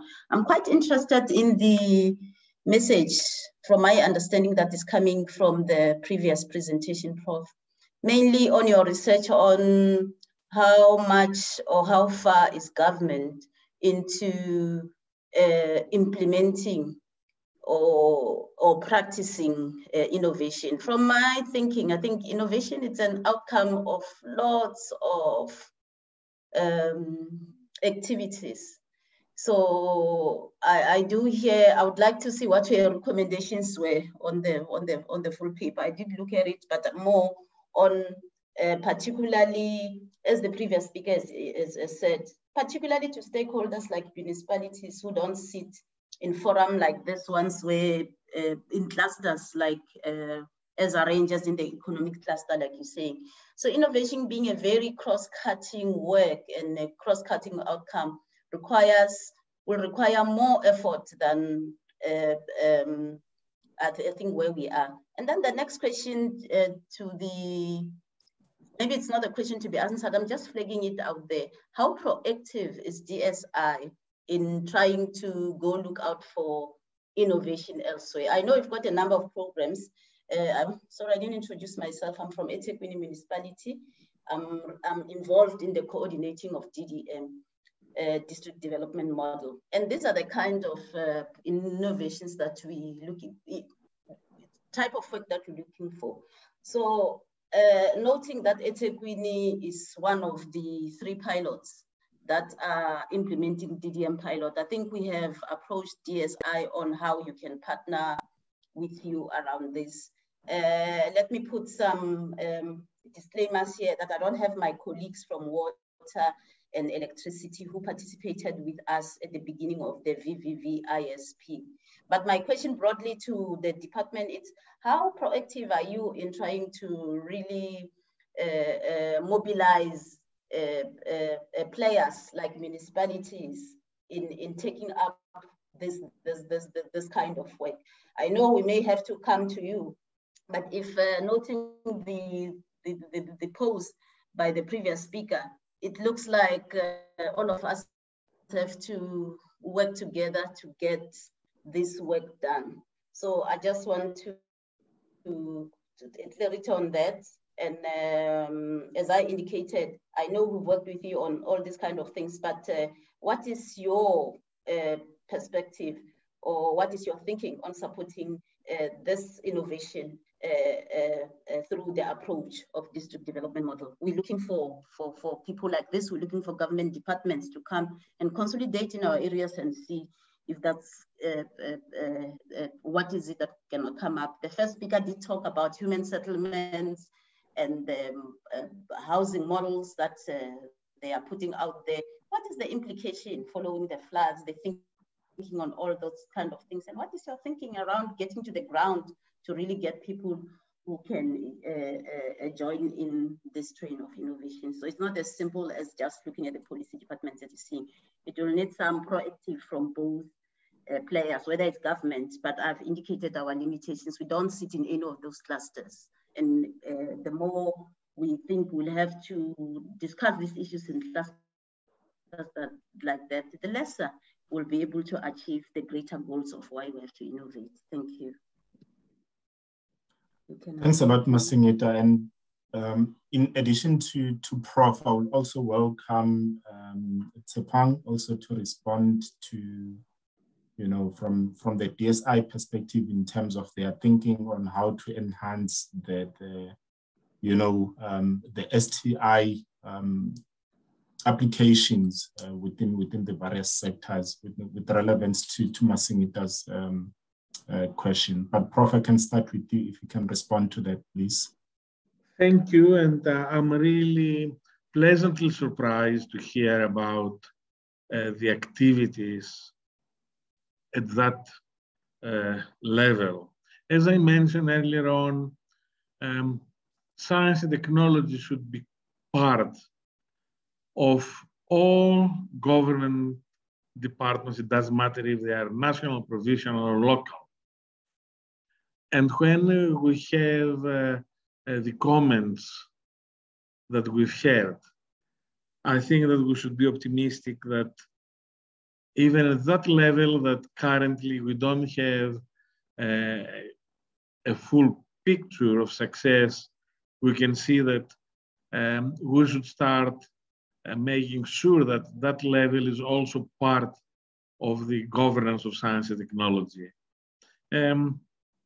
It's going to be a bureaucratic issue, but I cannot see why officials from local government, they cannot participate in the economic clusters or in any other coordinated mechanism. Also, as far as I know, the Department of Science and Innovation is going to talk to anybody that is prepared to assist with science and technology, and they are not going to be in isolation. I think that this is the suggestions that we've heard already, that science and technology should become part in the local government. I think it is a very useful approach. Thank you. Sepang, would you like to add something? Right. No, thank you very much, Chair. I think maybe I can just make a comment on the two inputs, one from Pikeleli and then the other one from Masingita from eThekwini. I think perhaps in Pikeleli, we should try and set up an engagement, a direct engagement between the DSI and the Department of Sports, Arts and Culture, just as a start. Ideally, we should be looking at each department having its own innovation plan. We could be calling these innovation sector plans, like in sanitation. DWS has been working with us for many years now to establish a plan for off-grid and the next generation sanitation technologies, you know, R&D agenda in the ISO standards and certification, and Water Research Commission being at the center of that. And then the other illustration could be what Dr. Jennifer Marimba was presenting around the roadmap for innovations in sustainable human settlements. How can we work jointly with human settlements to achieve smart and green settlements in the context of climate change? You see now the disasters that we are facing and also reducing carbon emissions, but what are the alternatives? I think she was presenting a case for that.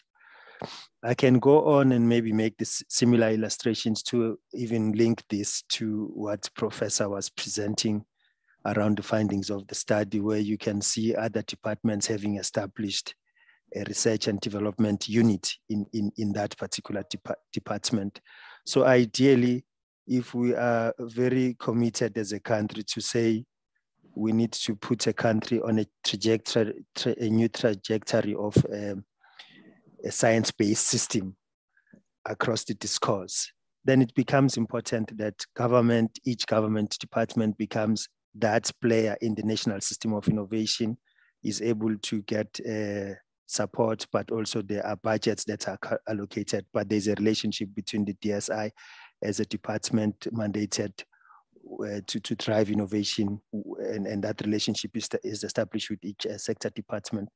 So I would say in Pikeleli, let us exchange contact, let us see what we are doing in the department, let us see how we can forge a closer working relationship with sport, arts and culture, with those ideas in mind. And in the decadal plan, Pikeleli, like I said, earlier in my presentation, there are 3 building blocks that the DG has been, I think even today, he's engaging other stakeholders around the decadal plan, but there are 3 pillars in the decadal plan that we are saying it's a plan for the country to embrace innovation. So it's not a plan for the DSI, but it's a plan for the country to embrace innovation across all sectors, working with industry, partners, SMMEs, academia, government, all of these partners. So there are 3 building blocks. One is the compact, so the innovation compact.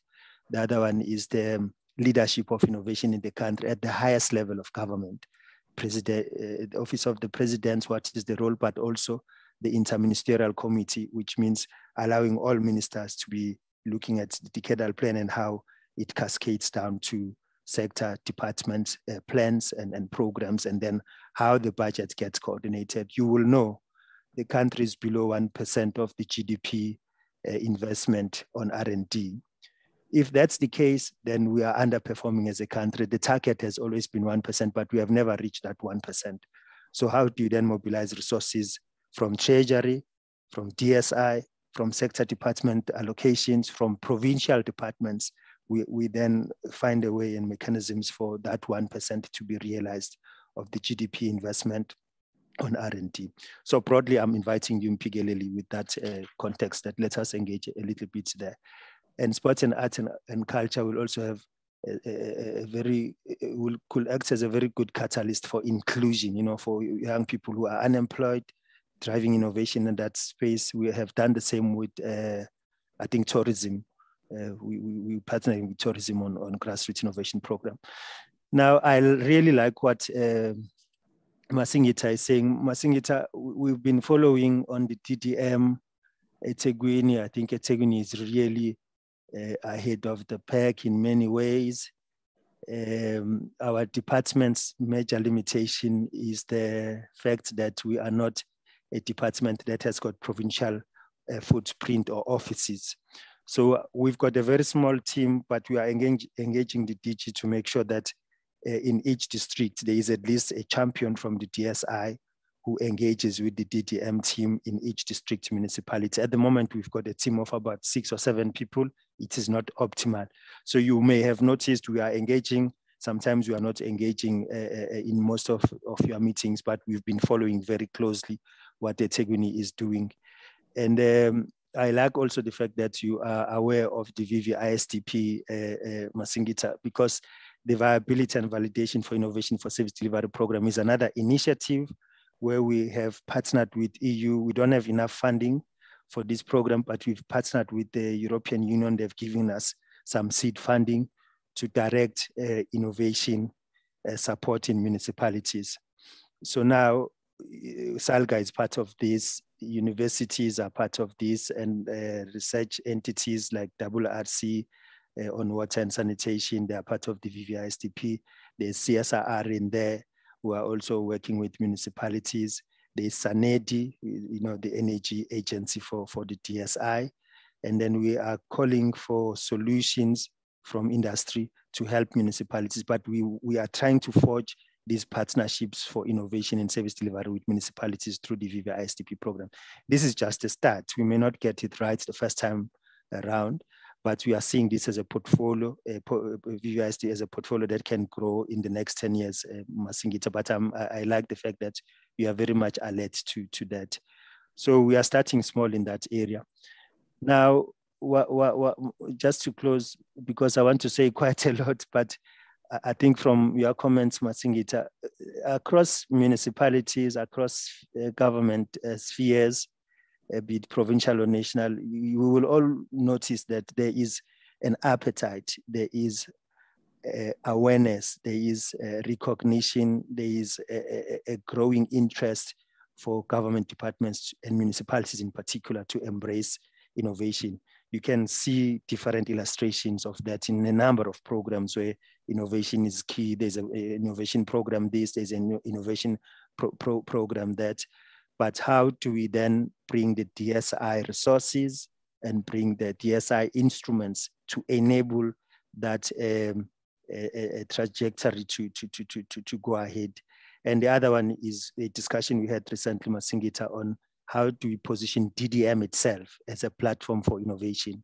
So we had a seminar not long ago where we had engagements with municipalities, because we feel if we are to address unemployment and exclusion and create inclusion opportunities for the youth to create income from innovation businesses and for the youth to create entrepreneurship opportunities, maybe in circular economy, the context and the focus, all our efforts should be directed at a district level, and the DDM must be seen as a platform that should enable innovation.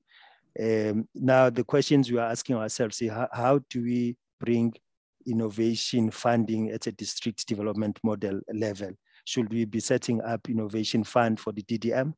Should we be setting up premier committee on innovation, just like what the decadal plan and the DG has been driving around the interministerial committee? How do you drive and champion innovation at the highest level within the province, but within the district? But I really would want to engage more, Masingita. Those will be my comments. We don't have everything in place, but I think there is a clear direction and future milestones on how we can strengthen a district development model as a platform. Another last illustration on the DDM is the fact that if we assess as a department the one plans that are coming from the district, we have seen that there are sector departments who are doing a digital hub this or a digital hub that without the DSI, which is good.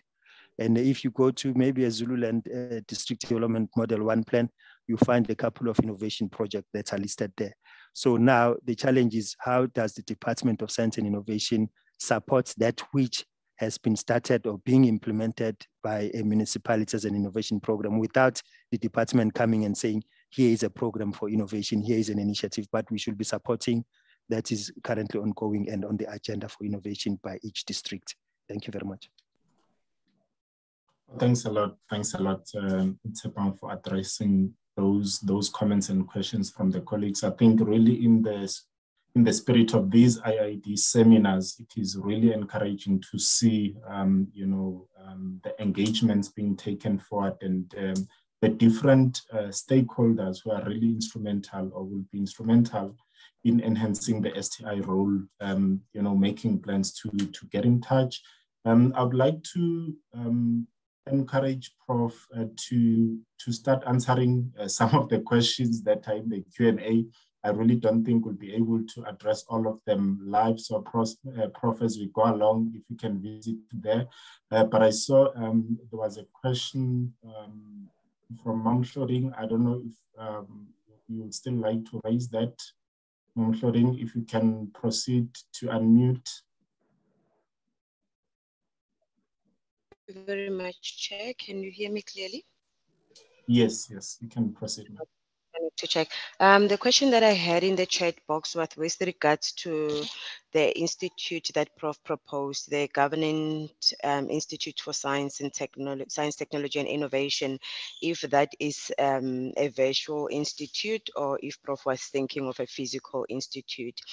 But following this discussion, I would like, Chair, if you allow me to just share one example. So the other colleagues spoke about how do we expose municipalities and make sure that they are aware and they are in this conversation. Tshepang touched some of the work that we are doing with the DSI. I'm from the Water Research Commission, apologies. So the work that the Water Research Commission is doing with DSI, we managed 2 of their platforms where we're accelerating uptake and development of Tekken innovation, but we focus on water and sanitation, obviously.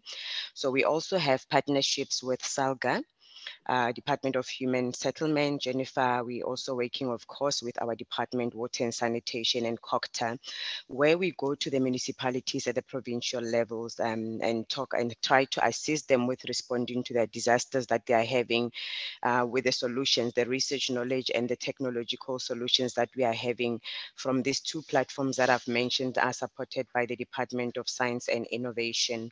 So there's different ways in which the department works with other entities of governments or governments to ensure that all the stakeholders that needs to know about the innovations, the research, the technology, and be able to access them are aware, and we are one of those partnerships. And lastly, to mention that we then, under the partnership with SALGA, WRC and SALGA, established what we call the Tekken Innovation Forum. So on an annual basis, every year in September, we call upon the water boards and the municipalities together, and we showcase some of the solutions that are in the WADA platform, the one that promotes water technologies, or the SASTEP platform, the one that looks at sanitation.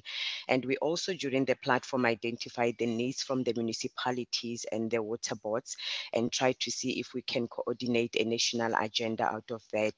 So there is a platform, the Tech Innovation Forum, which tries to coordinate and bring the municipalities and the water boards into this conversation of how do you use tech and innovation to resolve your challenges. So I just thought I should add on that one, so that if colleagues are not aware of the forum, they can get in touch with us. I'll drop my email address in the chat box. Thank you.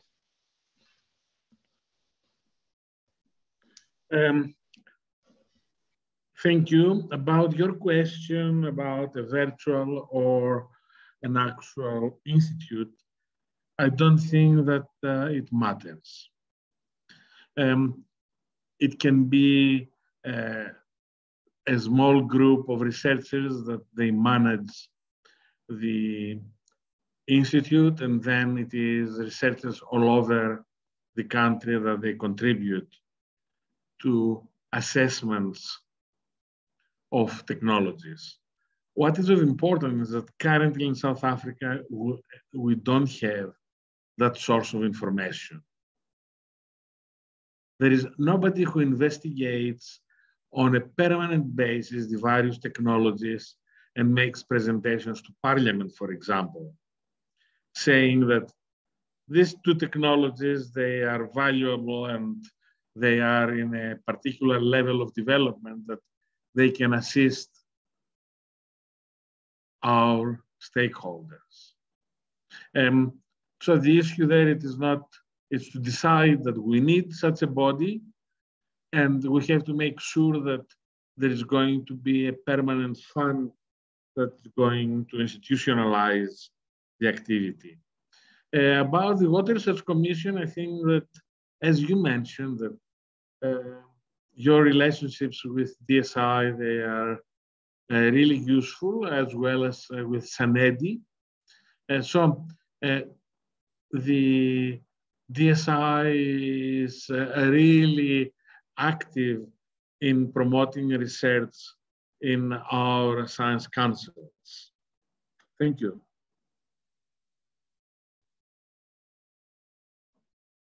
Thanks a lot, Prof. Maybe whilst we still have you there, if you can just please take the last question. This will be the last question before we move on to the next presentation. Almero Oosthuizen, whom I believe is from the Western Cape Department of Health, asked, what is the role of the Center for Public Sector Innovation in all this as we move forward? What is the Center for Public Innovation? What is the role for the Center for Public Sector Innovation in all this as we move forward? I'm not sure that I can understand what is the Center for Public Innovation. If the meaning is that we have different research centers that they undertake different types of investigations, this is good and this is very useful. The universities in South Africa, they are doing an excellent job in producing researchers and PhDs and active research, but we have to have mechanisms that are going to move after the level of research. And in the first stages of innovation, other particular bodies. We have the Technology Innovation Agency, for example, in South Africa that's trying to do this activity, but with a very small budget. Thank you. Thanks a lot, Prof. Almero, I don't know if you are still online. Do would you like to add something to that question, or we can move along?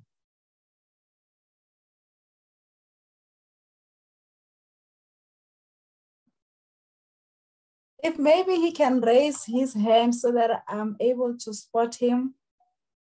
Oh, okay, awesome. Hi, everyone. Thank you so much. So the Center for Public Sector Innovation is a government department. They can be found at cpsi.co.za. So they're actually a fully fledged government department called the CPSI, and they are tasked with fostering, supporting, and coordinating innovation in the public sector as a national organ. It just seems that if an organ like that already exists within government and they're not included in what we're doing here, that might be an oversight. And as you have so eloquently mentioned already, just yet another manifestation of how difficult it is to coordinate everything that already exists. Yeah. So I'll drop the CPSI website link in the comments. Thanks a lot for that, for that expansion. I don't think there's necessarily a need to bring Prof back, but at least there is clarity of what the institution is and definitely its role. And I assume that, in terms of linking up the different sector departments, there will be consideration on elevating their role as well in this platform. Colleagues, I would like to move forward to the next presentation, but before that, Prof. Porus, I would like to thank you. I think your presentation really stimulated a good discussion, and I know we didn't get a chance to answer all the questions. So please do visit the Q&A box to answer those questions as we go along. Now I'll invite Dr. Stephen Taylor from the Department of Basic Education. He holds a PhD in economics from Stellenbosch University, and his current position is Director of Research Monitoring and Evaluation. Since 2007, he has been doing research on education in South Africa and the surrounding region, with a focus on the links between education and economic development. He has been a principal investigator on several large-scale evaluations, including the early grade reading study. His academic work focuses on impact evaluation of education interventions, specifically measuring educational performance and equity in educational outcomes. Dr. Taylor, the floor is yours, sir. But before that, Prof. Porus, if you can stop sharing your screen to allow Dr. Taylor to come to the platform. Thanks.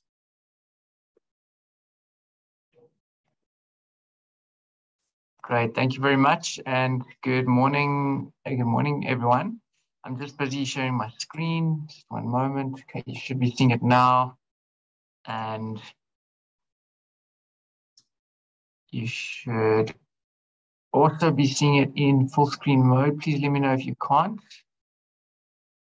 Are you seeing, just to check, are you seeing my screen in full screen mode? Not yet. I can see the presentation, but it's not yet on presentation mode. It's not. Okay, let me see if there's a quick setting.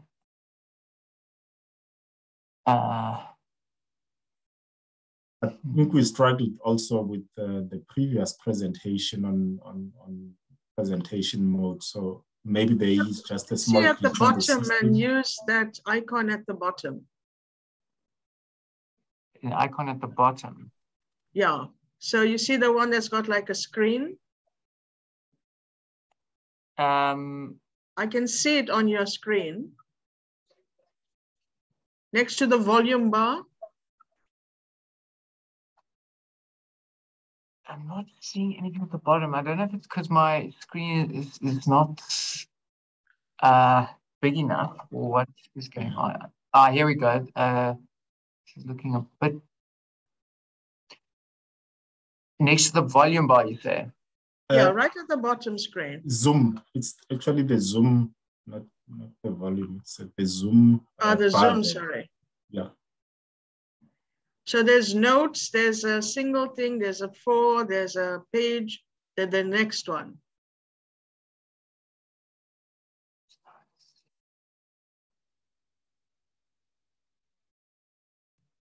Hide presenter view. There's a hide presenter view option. What did that do? Did that work? There we go, you got it. Okay, great. Sorry about that. It seemed to be a bit different to how it normally looked. Okay, so yeah, I'll be quite brief. I am going to just give a quick perspective from basic education. I am, as mentioned, my name is Stephen Taylor. I'm the Director for Research, Monitoring and Evaluation. That means I'm not responsible for science, technology, innovation in education, but more broadly for research, monitoring and evaluation across the sector. So with that caveat said, here's just a bit of background. So I think we did provide some responses as a department. I think it was the director responsible for science, technology, and innovation, or for MST, at least for math, science, and technology. And these were just some of the things that were mentioned as background around the role of science, technology, and innovation in the Department of Basic Education. We do have a dedicated directorate for math, science, and technology, which includes curriculum innovation and e-learning. We also have a national strategy for MST, and that cascades down to the provinces, which are an important player within the basic education sector. Most of the funding and implementation works through the provinces. We're also doing various things at a curriculum level to introduce new technologies and new technology subjects.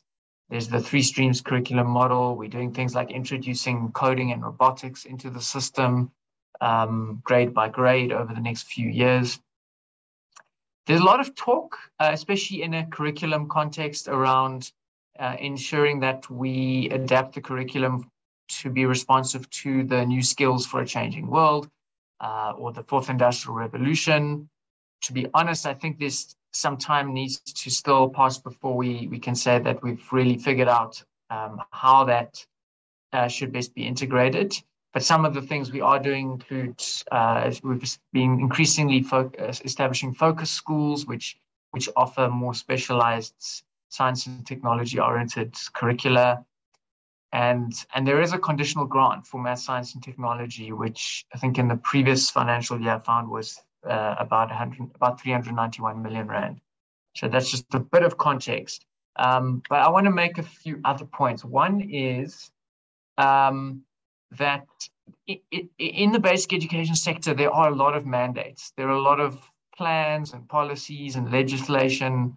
So I think when thinking of it from your perspective, or from the perspective of this report or the DSI, wanting to ensure that say the national system of innovation is integrated into departmental work, it has to find a landing point somewhere within our main mandates. So we obviously have the National Development Plan, which has a chapter for basic education.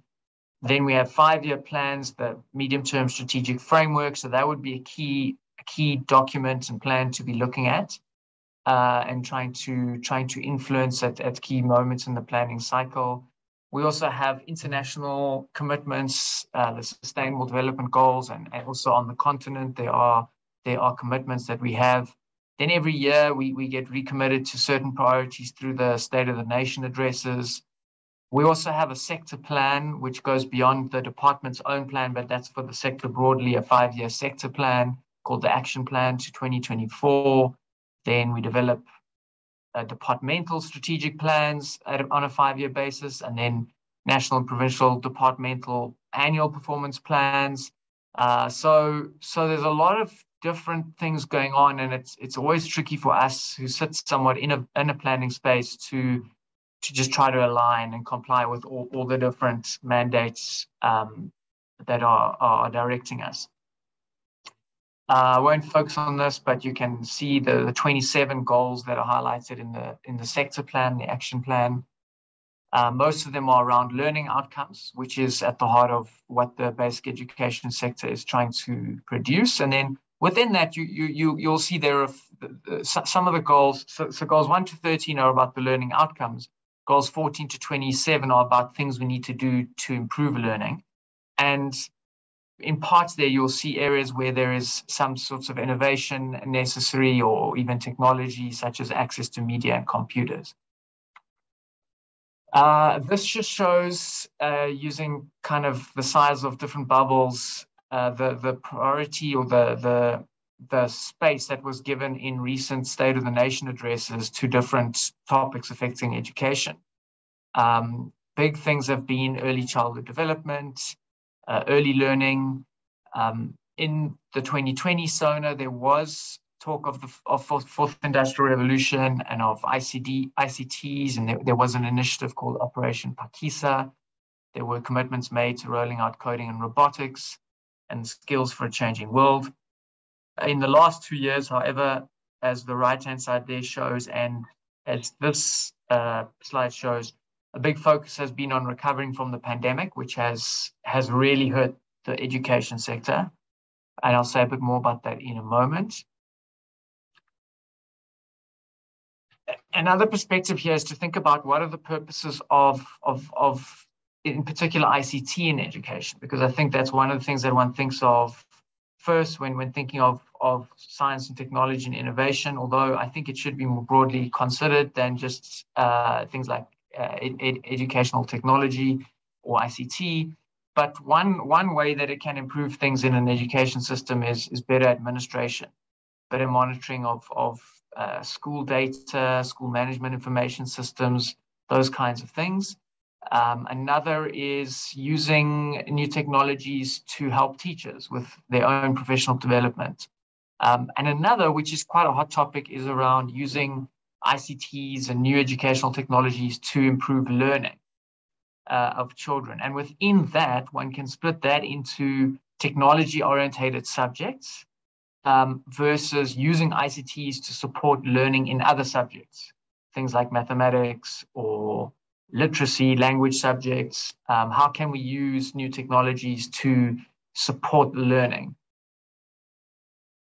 And just to say that, I haven't got a slide on it, but as much as it's kind of a hot topic from where I sit, reviewing the local and international research on using new educational technologies for improving learning, a lot of the results are not that optimistic. And some people, some experts are quite skeptical, or at least would promote kind of not rushing into exciting new ed tech interventions, like trying to go straight to paperless classrooms.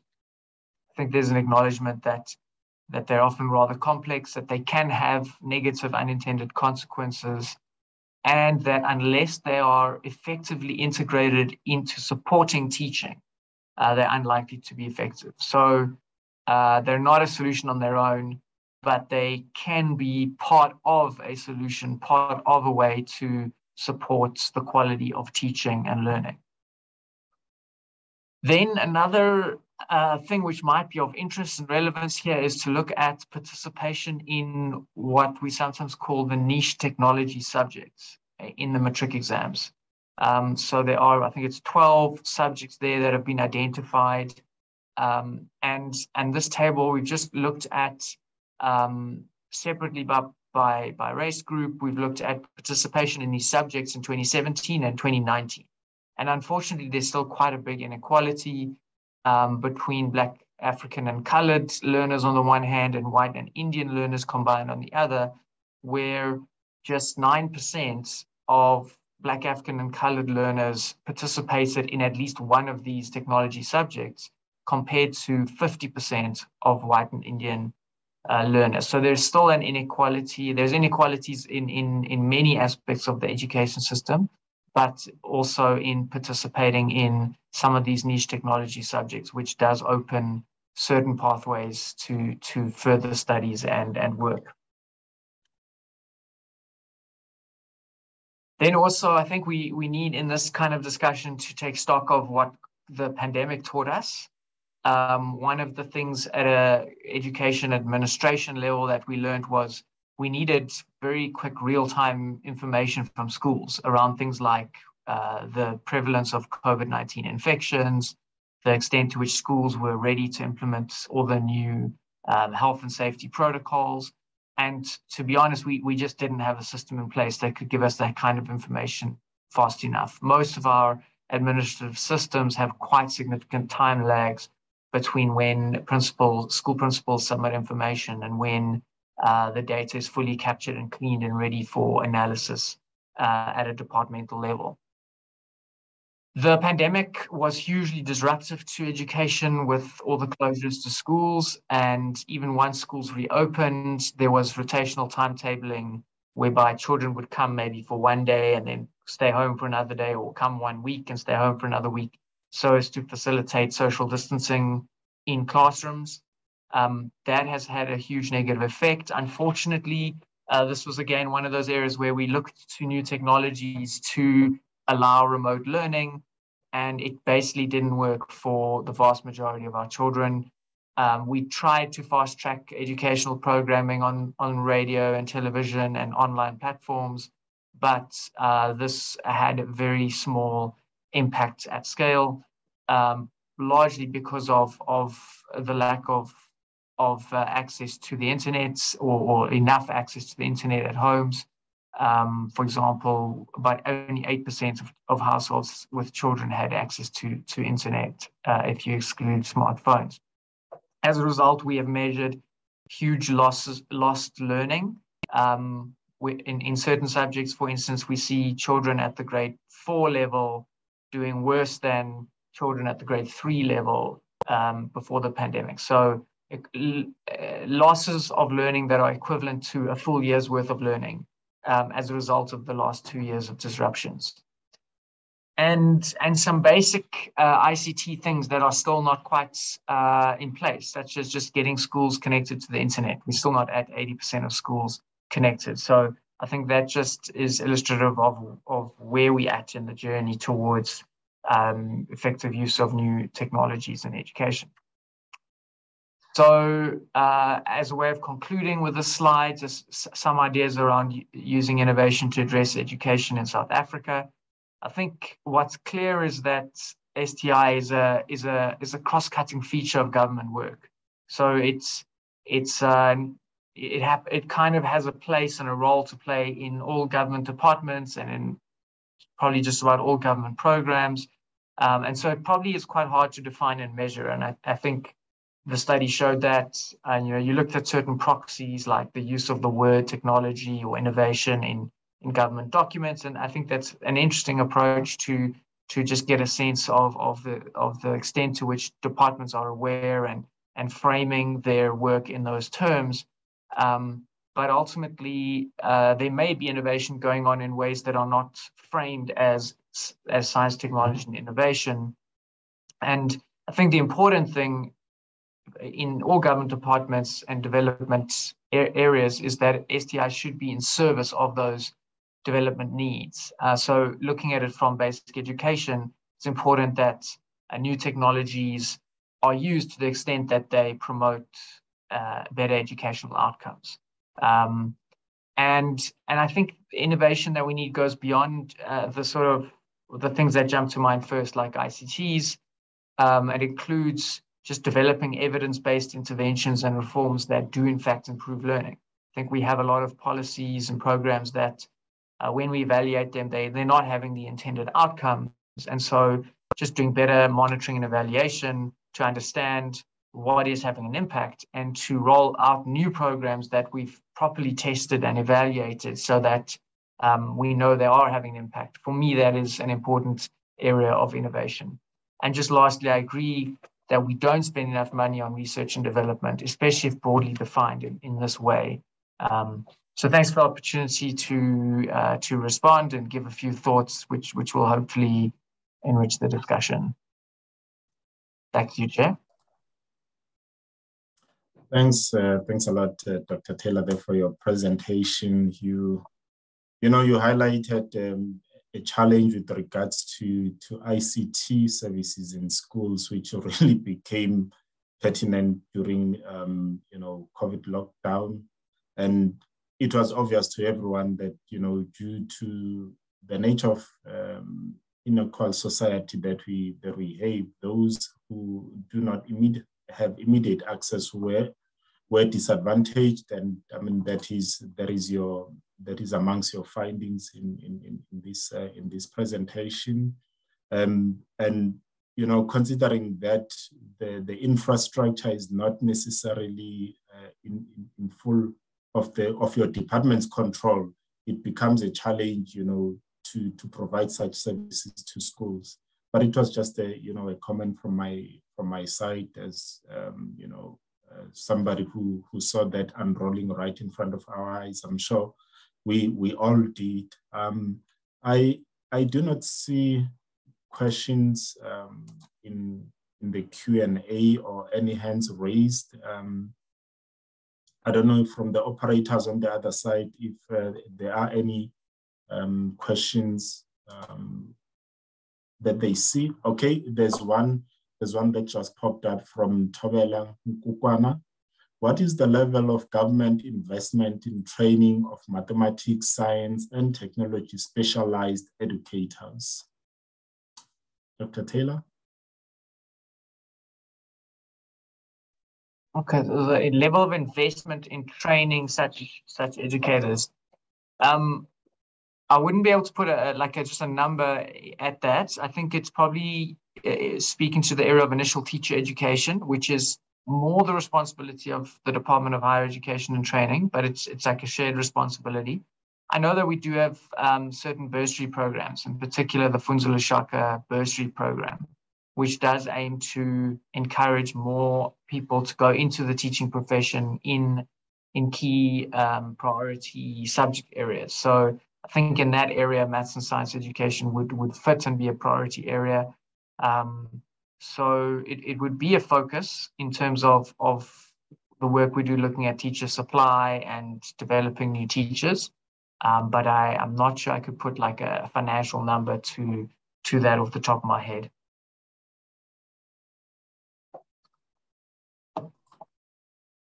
Thank you for that response, Dr. Taylor. Would you maybe say, whilst we still have an opportunity, since the experiences of COVID and the limitations to IT access, has there been progress in unrolling such services or upskilling those schools that maybe some of them that were identified as being severely impacted?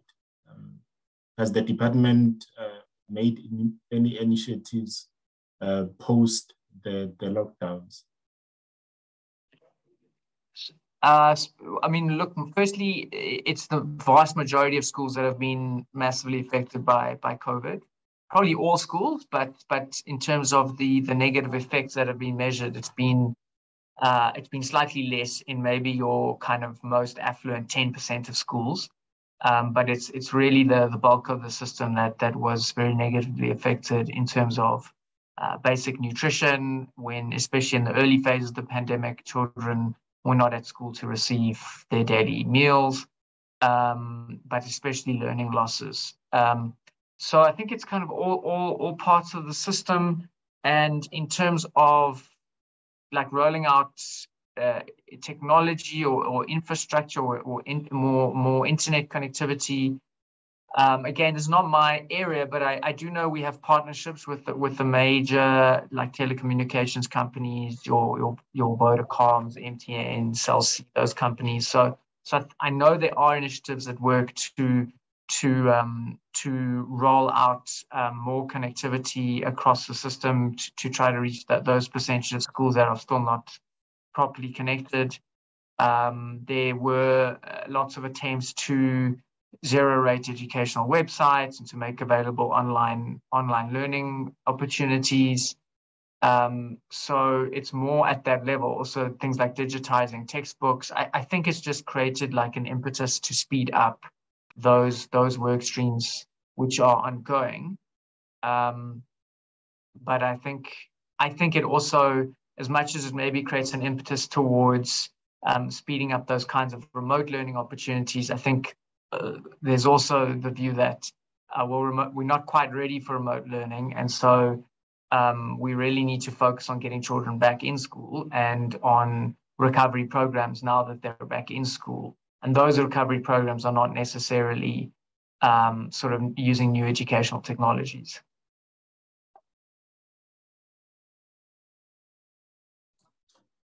Thank you for those remarks. I see a hand from Tsibane.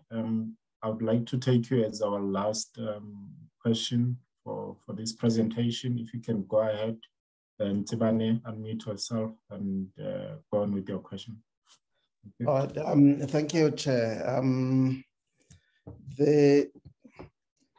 I'm going to go back to a similar question around the coordination, but maybe specifically taking what I saw in the presentation here around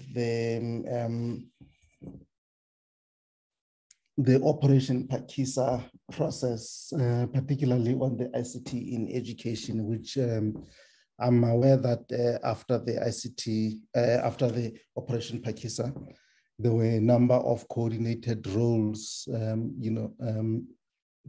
meetings that continued. I think that included both the National Treasury, the Department of Communications, and I think the Department of Science and Innovation was also part of those. And partially was to address some of the things that you have highlighted around the ICT, connecting the schools to the internet and so on. And just to check whether that particular coordinating mechanism that was developed through the Operation Pakisa did continue, and how far, how far can we leverage on that particular learning to take the collaboration forward to help the basic education sector?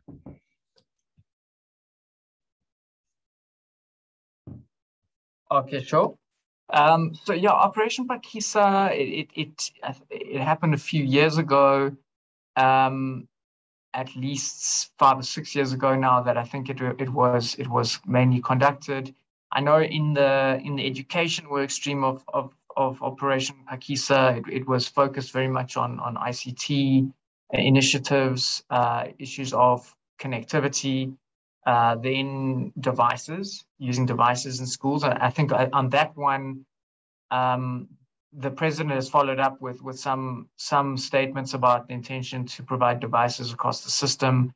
There, I think one is running into just budgetary constraints. It's expensive to provide devices for every child. And so perhaps more of interest realistically is the use of ICT for teacher professional development, which was another of the work streams within the Operation Pakisa. I know we've done a research project as the research section where we've evaluated the impact of kind of virtual coaching for teachers, giving them a electronic tablet and then providing virtual coaching and electronic lesson plans and additional tutorial resources on those tablets. Unfortunately, it didn't have any noticeable impact on learning. Teachers did use the tablets, but it didn't really end up impacting on learning in the same way that when we've provided an actual physical in-person coaching to teachers that it has. I know that the relevant sections within our department have continued to work on digitalization of textbooks that have been cataloged and that are officially part of the catalog of textbooks. And then around e-administration was another focus of Operation Pakisa. I know that our colleagues in the Education Management Information System section are working towards what they're calling a modernized South African schools administration system, which is trying to move the system to be online. Whereas up until this point, many schools submit their enrollments information and all their school management information, even still on CDs and things, which then get passed on to provincial warehouses and captured there, and then collated into a national database. So those are just some of the things that come to mind as I think of the work that is maybe continuing as a result of the initial initiative from Operation Phakisa. Thanks.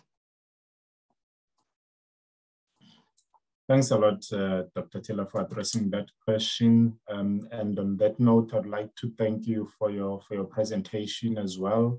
I would like to thank, Prof. Porris, Dr. Marimba, Mr. Tshepang Mosia, as well as Professor Suriel. We unfortunately didn't get representation as earmarked from the Department of Water and Sanitation. So that presentation will not be undertaken. So I would like to hand over to Mr. Ephraim Palafala from the DSI to give us closing remarks on the way forward. But from my side, as the facilitator for today's session, I would like to thank all the participants as well as the speakers. Thank you. Over to you, Ephraim. Thank you very much, Dr. Twala. You did a very good job in coordinating this session. So thank you very much to you and Dr. Mabota behind the scenes. She's always doing a splendid job in coordinating these sessions, doing behind the scenes work and organizing the speakers and the concept notes. So thank you very much to the two of you. Prof. Himla Sudial, I liked your statement, the overarching statement you gave on the importance of this study, that during COVID, science and evidence and knowledge was really the key to tackle the pandemic that we were in at COVID-19. So that really gave an overarching statement in terms of the fact that science, technology, and innovation shouldn't only be championed by the Department of Science and Innovation, but other departments must come to the fore.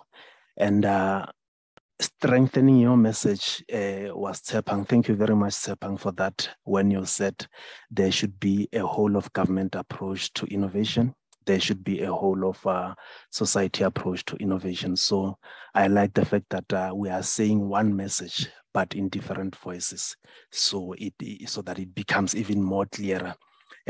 Key in the Department of Science and Innovation, we are saying we will do technology in demonstrating those science, technology, and innovation projects on the ground. And after doing that, we want to make sure that those learnings that we are attaining from the demonstration of projects, we are able to share with the sector departments. That is the departments that are participating here, your human settlements, your water and sanitation in absentia, basic education. We will share those lessons with them. But what we wanted to know was that, is this evidence, knowledge, and learning that we are sharing with these departments, is it really making impact? Are they really absorbing it? So this is exactly why we are doing this study, to say we have held the seminars, we did the technology demonstrations through the steps and everything. But are these lessons that we are getting out of these technology demonstrations really being absorbed by the sector departments that have been mentioned? So that is the reason we are doing this study. Thanks again to Dr. Marimba. We have heard what you have presented, the challenges that you have presented, that the intention is there from the Department of Human Settlements. You have demonstrated a number of projects through alternative building technologies, but we still have to look at the acceptability of these technologies, the cost, the structural defects, the financing, and the capacity to deliver, especially at local level, because once technology holders have demonstrated the technology, there should be capacity at the local level to ensure that they are able to deliver what has been demonstrated by the innovation holders.